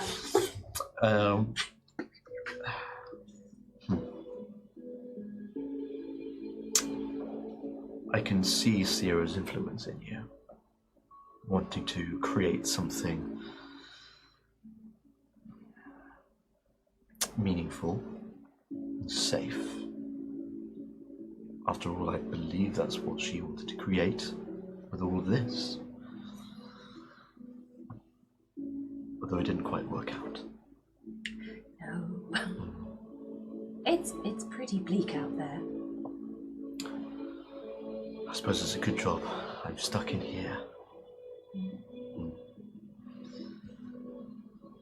I can't go anywhere, obviously, but if you're looking for any sign of Sierra,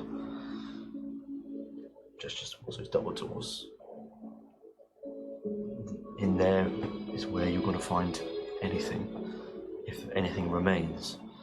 I think I'd like to see it with this mind.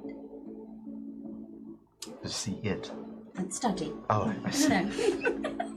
What did you think I was I talking don't know. Yeah. Right? It's It. Just make it. Franklin gets it. No. It. It gets it. It. No.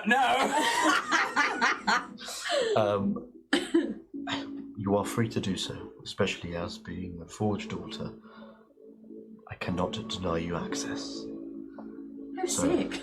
That's new. And if you trust your friends beside you, Implicitly.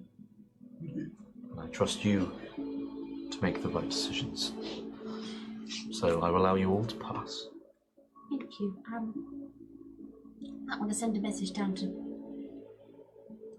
Eldrick downstairs and let him know that I think he's having a moment, but I think this would do him some good. I will make sure to contact him. But go see what you can find. I don't know what remains. I need to tidy this place up anyway. It's a complete mess. Tops everywhere. And you just like removes the rope, cleans up some of the workstations, and she just kind of gets to work tidying the place up, getting to what it once was. And yeah, it's up to you what you do next. But I'm assuming going towards the study. Yeah. Doesn't take you long. You have got like a set of these steps. It's almost like a bit of an amphitheatre, kind of like tiered steps. And you reach the top, get towards these other doors, and all you have to do is press the button on the side, and the doors just open without any worry. And you walk on through, and you can see this quite large laboratory. Where at the end, the other end of this room, the entire wall at the back is just one large window, looking into the starry void, beyond the islands, beyond the landscape. And you can see many, many desks and workstations and screens that are like powered down. You can clearly see a lot of research has been conducted here. At the minute, it all seems to be powered down, whether you need to activate it or not. You can roll me a quick perception check. If anyone else is entering this space, please enter perception. Enter a perception. Yeah. Roll a perception. Oh, not 20, motherfucker. Go. Oh my god. Where were they earlier? Yeah, I know, right? 25. 25, Kitty? 21. 21? 24. 24? 19. 19? Look at us. Pretty high rolls all around. Room's empty. Marcus is like, no, don't need this.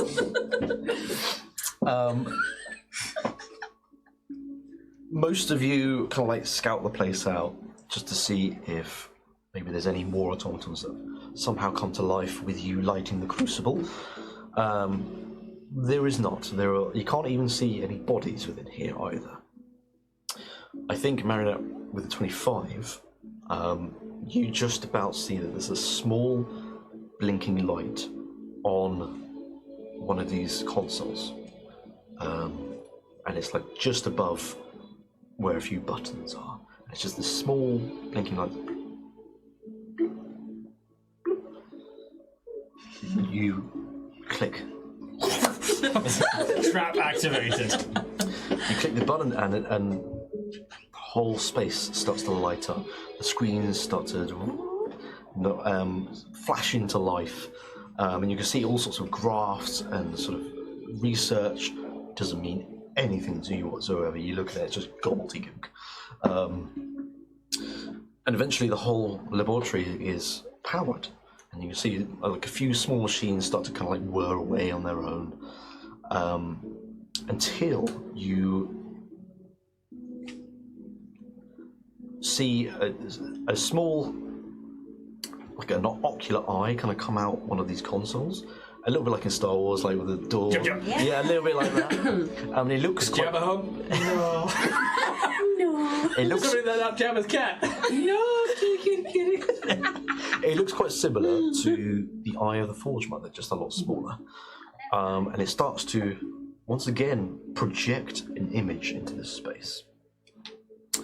You see Zero in sort of full size right in front of you, and they're kind of like looking directly at you. Still wearing the sort of tan-coloured, hooded, thin cape, and simple form-fitting clothing. These cloth wraps that wrap around her feet and her legs. Various small tinkering tools and pouches on her belt. Rolled up sleeves reveal like the dark steel metal plating that you saw in the vision, and saw a little bit of in the Forge Mother's images. Now, as she kind of faces you directly at this moment, she is still human. Like the lower half of her face is entirely automaton. Like her jaw has been replaced by something new. And it's made out of this dark steel, but it doesn't look like it's out of place. It's exquisitely crafted, and it looks like it's meant to be there.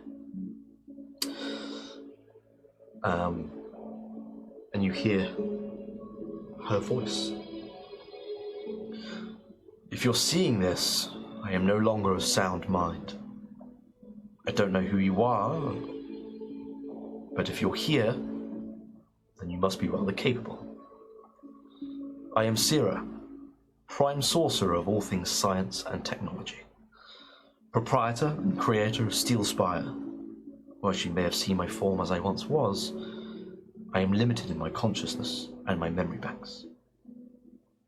And just leaves it at that. And the voice is coming from this image. What do you do?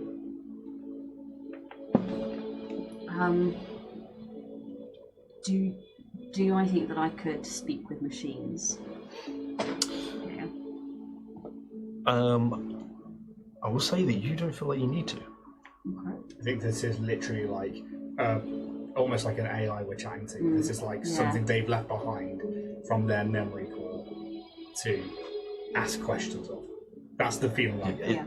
It very much feels like they're talking to you, expecting a response. So, yeah. Hello. Hello. Who are you? I am Marionette. The Forge daughter? That information is unavailable. Cool. Well, it's nice to meet you. It's lovely to meet you. And how about the rest of you? It's Craglin. It sure is. He's like, roll over. I'm just joshing with you. This is Craglin. Marcus. Marcus. And Kitty Cardane of the Kanrath today. Hello. Kitty. And Marionette, of course. What do you wish to know? Help. Everything. Yes. Did you? Kitty, you're a journalist. Do you have the memories of Sira? I retain some memories given to me. Yes. What was your last memory? There's like a slight hesitation, a moment of trying like reeling through memory banks. What would the last thing have been? Plus the abomination of that one. Shit. The latest memory given to me were one of panic.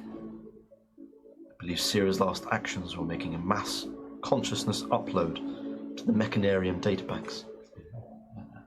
Not something she's ever done before. Do you know why this was? That information is unavailable. Where is this Mechanarium? You are standing in it. Are those consciousness, are they retrievable if we were to get the automaton bodies? What is it you're exactly referring to with that? Like, if there was a mass consciousness upload, is that like of all of the I see what automatons, you're or is that saying. So right. I will clarify on mass consciousness. She tried to upload herself to the Mechanarium. When I say mass consciousness, I tried to do it quickly. Are you the product of this? I am. Is there a way to check the... I wouldn't know what a backup log is. Is there a way to fix the blank spaces? You can see there's a slight moment where they kind of look to one side. Just no, I believe those blank spaces are exactly that. They are not corrupted. They are missing. That information is unavailable. Fantastic. Be told. Do you know what the war was about? Yes. Arkan attacked first. Arkan became angry and disillusioned with Thalen and Sira and convinced himself that they had no need for him anymore after he had finished terraforming and saturating the land with nature. Over time, he grew jealous. And that jealousy turned to hate.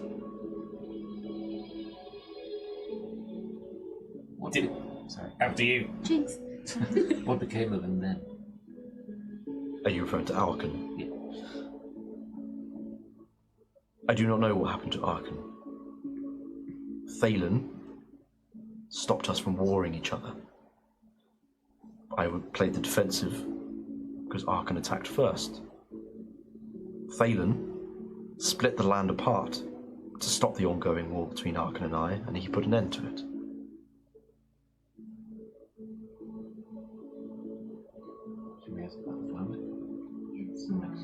There was a boy walked through a portal and drank from a chalice. Do you remember him? Again, there's like a slight pause. That information is unavailable. Did Arkan have a ward, an assistant, or did they...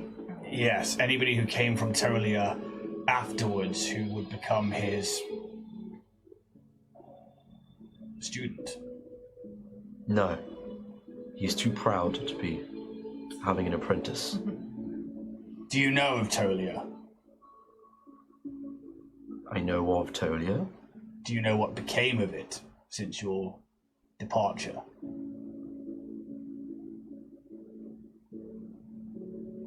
I believe it still exists.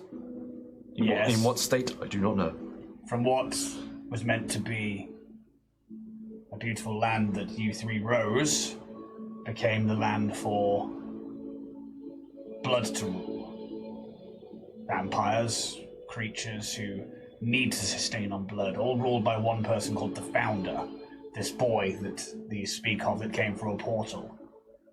Apparently he was sick, looking to prolong his life, a long life that he shouldn't have had while being sick.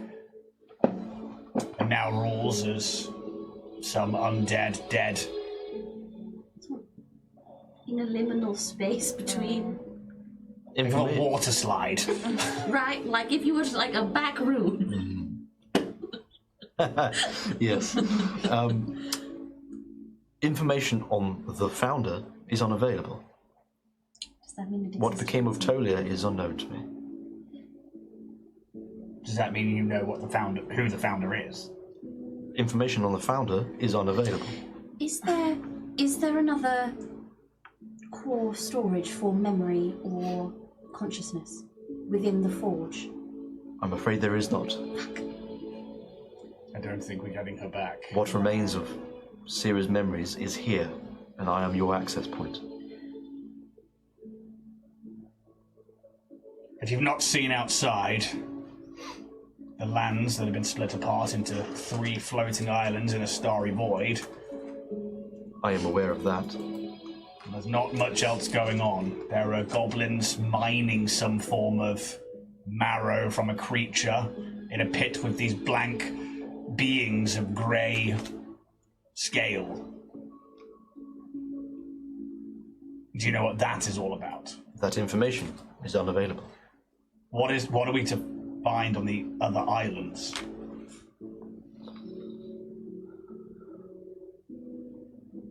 Who's left to rule this place? Well, there was only 3 of us. Arkan, Sierra, Thalen. We are the ones who ruled this space. We each took our own corner of the land and made it our own. Who rules now, I do not know. If anyone at all. If what you say is true, I have no idea what's going on outside. Do you know anything about the blood god? Or a blood god?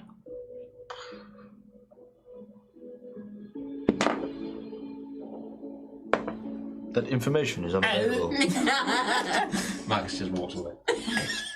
We know that somebody is supposed to have come through here bringing a body with them through a place called the Zenith on Tolia that led them directly to the first of the floating islands where these goblins and this marrow pit was. They were collecting, and every day it would disappear to somewhere. This sounds like it's within Arkan's realm. Then we came here, and all but Weldrick and the Forge Mother are all that remain.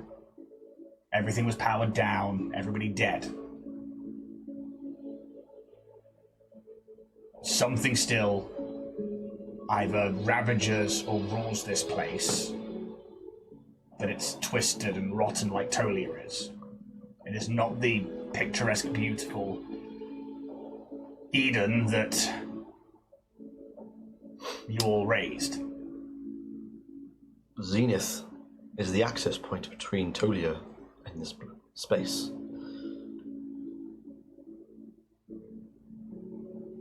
Accessing Sierra's later memories, Sierra spent a lot of time on her own after the islands were split apart, throwing herself into her work, her research, for decades.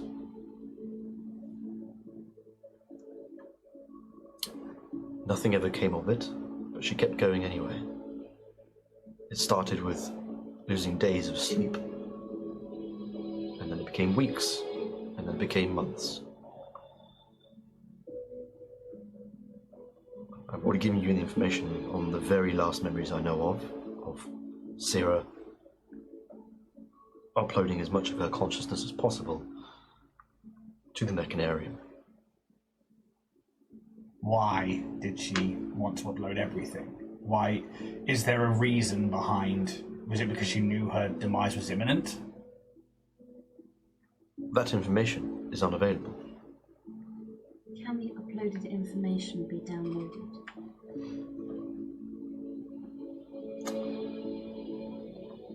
It is a lot more complex than just streams of data. Explain it. I am my own consciousness. Could you share a body? I don't share a body of sorts. I am part of the room that you stand in. I am not something that can be transferred. In a way, I'm much like an automaton, whereas the soul stays behind, can be revived through proper means, but the memories may be lost in the process. But moving me from one place to another is entirely different. Where is your body? Flesh body. That information is unavailable. She really did a quick job, didn't she? Is there any check that I can do to kind of determine whether it was just an accident, like a pure accident, that all of these particular memories aren't available, or is it either tampering or something like that? Because it feels like the kind of all the information on the founder, it feels like that's such a bit of information that is, yeah. You can give me insight, I think, to try and if what you know of Sierra, if that's the kind of thing that she might do, is to withhold bits of information.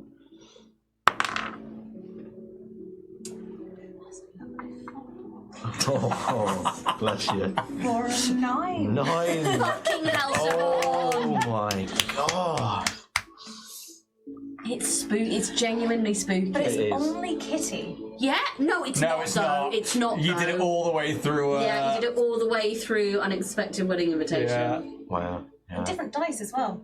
Right? But for some reason, Starfinder isn't as bad though. No, but I think it's one of those things when you like start noticing a number, you start picking up on it every. Yeah. But it is a Absolutely. lot of 9. No, nines. it is. It's a lot of Nine. nines. Oh my god.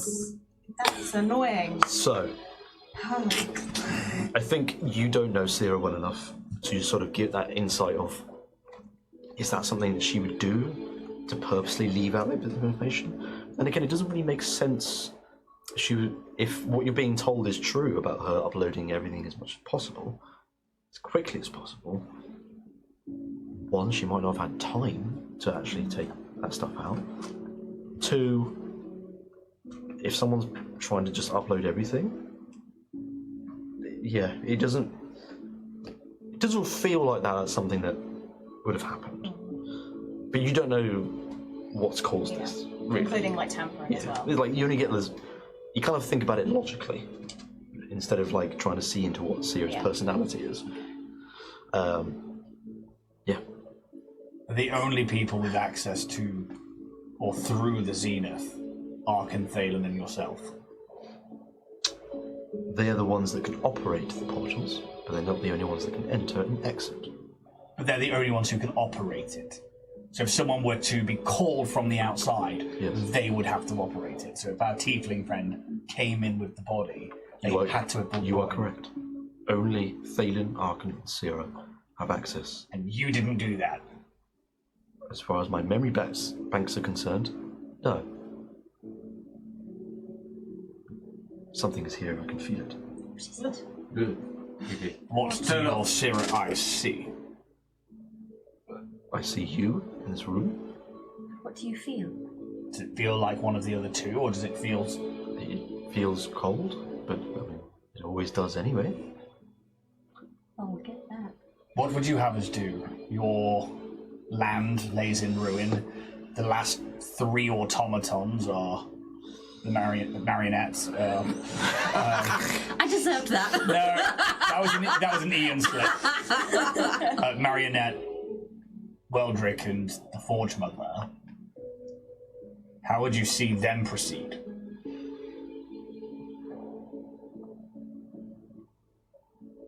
Although I am not fully Sierra, I would imagine that she would want them to continue living and to create something new again. To keep going, because that's all that we can do. How do we move on? Oh, You right? Oh dear. Everything is fine. It didn't sound fine. Just checking. Is that Jack noise around there? Yeah, you good, bro? I'm fine. Okay, good. Jack is fine. What? Can you make a perception just to see if Yeah, Absolutely yeah. you can, yeah. Yes. Yeah, we'll do Got that. you. Okay, roll better. Fucking 13. Not 20, motherfucker, you. Oh my god. I really have to wee, I'm so sorry. 24. 24. 29? No Oh way. my god, 29. I've got so much fucking expertise. God damn. Okay. We'll let Ian come back from his nature wee. This is cool. This is really cool. Is it? This is very Good. This made me get leaky. Yeah. You have a mother! It made me quite happy to see that I, Yeah. draw that Just like emotion see a woman cry. in a good way. Oh, man. Oh, crikey, O'Reilly. My original plan for this whole thing was going very differently. Until yesterday, where I was like, nope, Ooh, fun. different. And I'm glad where it's gone, so I'm happy with it. Can't wait to find out what you were going to do. Yeah.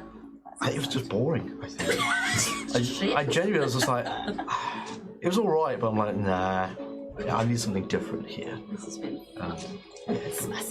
So we left it to make sure you can miss. Play the campaign, mate. Sick. Crackling's king. Sick. 29, 24, 13. 13 and 14 was it? 11. Bless you for thinking Okay. You, like Marionette Marcus, you see. I mean, you will notice that there's something going on here, but you kind of see this image of Sierra, like kind of like almost like a hint of blue around it, like it's like a holographic image, like you'd see in Star Wars or something like that. But you can see there's a ever so slight blink of red. Oh, it's like horrors from the horizon, isn't it? Is that true? I don't know. Horrors. Like a corruption. I know what you mean. Oh, sure. Yeah. Is it horrors? I can't remember. Yeah. But I know, yeah. The visual. You get a bit of that vibe. I did it good. Are you able to check? I didn't see it. Fucking. Yeah, no, we're just like... Well, you two noticed like there's like a moment of her like in pain for a moment, and her saying earlier, "There's something here. I can feel it." You see that happening, but you just don't see the finer detail. Maybe we're like, oh, did you see that red there? You got red on you. Got rid of it. Okay, so you can sense pain. Yes, I am still the consciousness, soul. So if something is hurting you, would that be inside this Mechanarium, or is that a physical thing outside that we need to go chop its head off? I don't believe there's any reason to bear arms. Got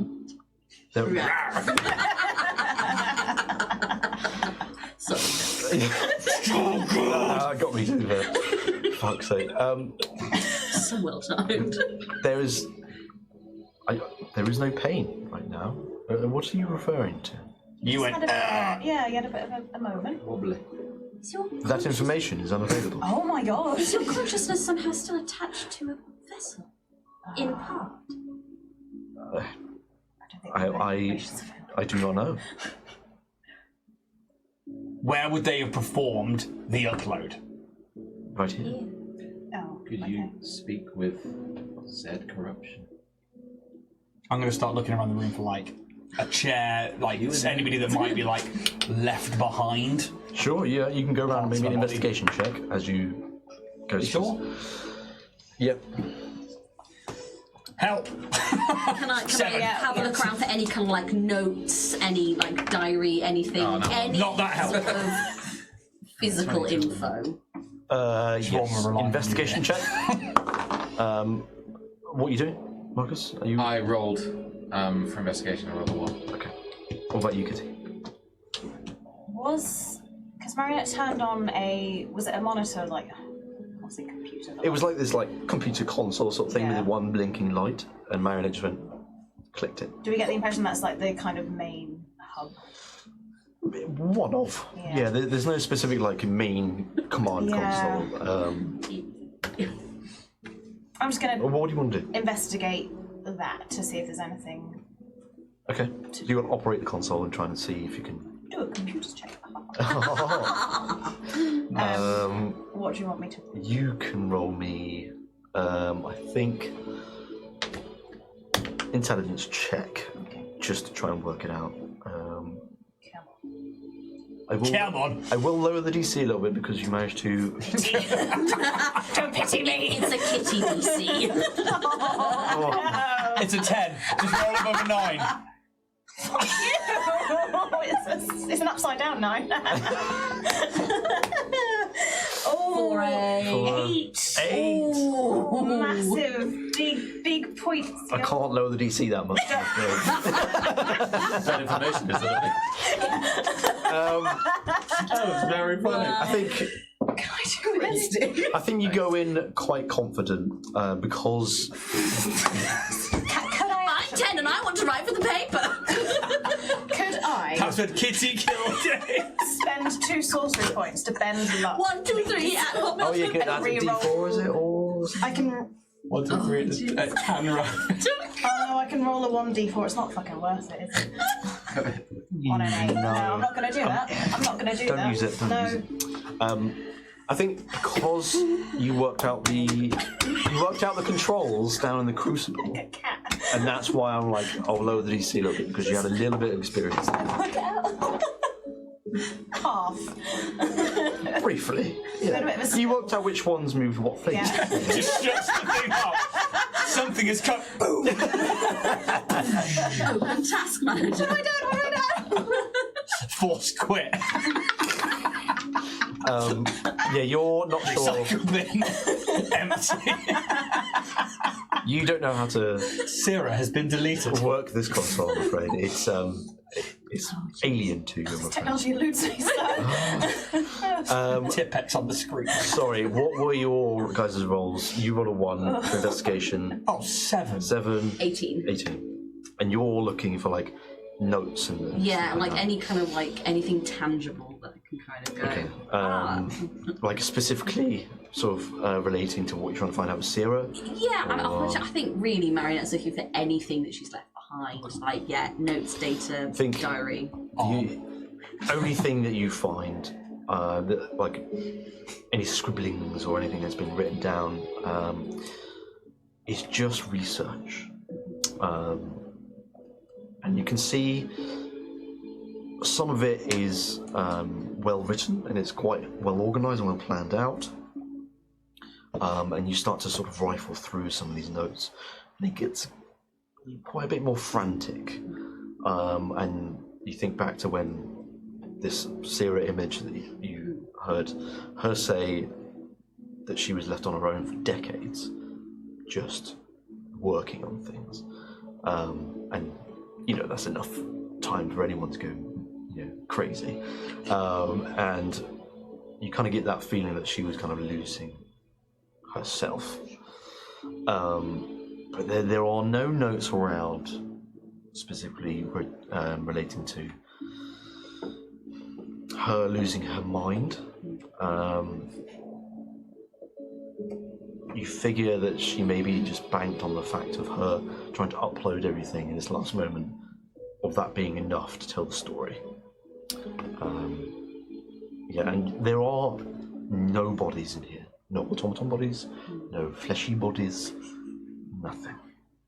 I am going to scoop up all that research and I'm going to store it in one of my many containers. Well, can I help? I can see you're investigating the laboratory. We're just trying to find out what happened to you. We've come from very far away. Your missing memories that then apparently came from here. Yes. And we... I mean, we're past the point of getting you to the train station at this. I think it's gone. You did actually manage that, Craglin. So. Yes. But we were originally, or they were originally, and now including me, following the trail of this founder, of this person, to try and work out where their body has gone, because they're both dead and not dead at the same time. Yet we find ourselves here in the aftermath of a war that, again, looks like total ruin. We really have no clue what we're doing. We have no clue what's ahead of us. Any help, any information will help us dig ourselves out of this pit. Also, they have some kind of blood degeneration thing going on, which I don't think was supposed to happen with automatons. They're not supposed to be on blood, right? Technically, there's a whole load of loopholes with that. But we're ignoring them. Blood is not Sarah's forte, so I'm afraid neither Sarah or the Forge Mother can help with this blood degeneration. So why has she got blood? I've been through some stuff, apparently. I do not know.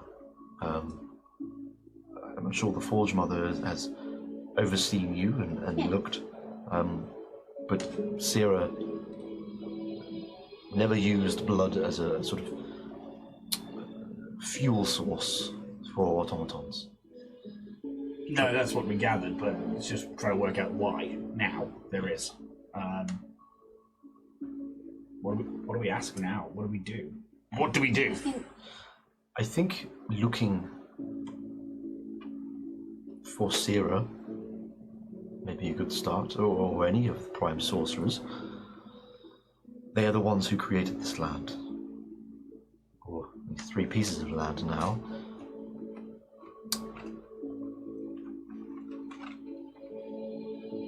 Everything that you seem to have been through points towards them. That might be the right place to start. I think we have a fucking problem here. Marionette's going to open up her little glass door on her throat again. Conceptually, I understand why. It's muddled. But a part of me misses you. And the little music box is just going to play the very first song that Marionette ever remembers, and it's like an old common little lullaby. And I think when she sees that flash of pain, she kind of takes the moment to just let that music flow out, like knowing she can't really make contact with this facsimile, but still will sort of almost reach out. Fair as the spring, oh my darling, your face shines so bright, so divine. The fairest of blooms in life's garden, oh lily, white rose, you are mine. I'm just in the vague hope that something somewhere just gets through.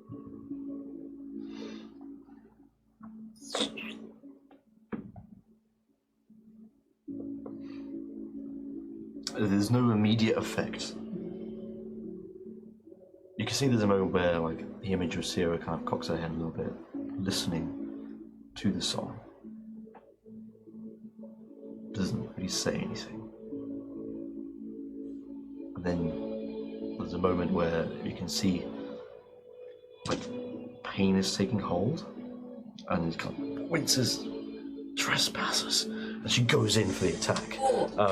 And then image blinks, and she's nowhere to be seen. And that's where we're going to end the episode. Fucking hell. Said we have a fucking problem. Get the sword, get the sword! Thank you all for joining us for episode 28 of Bloodpunk.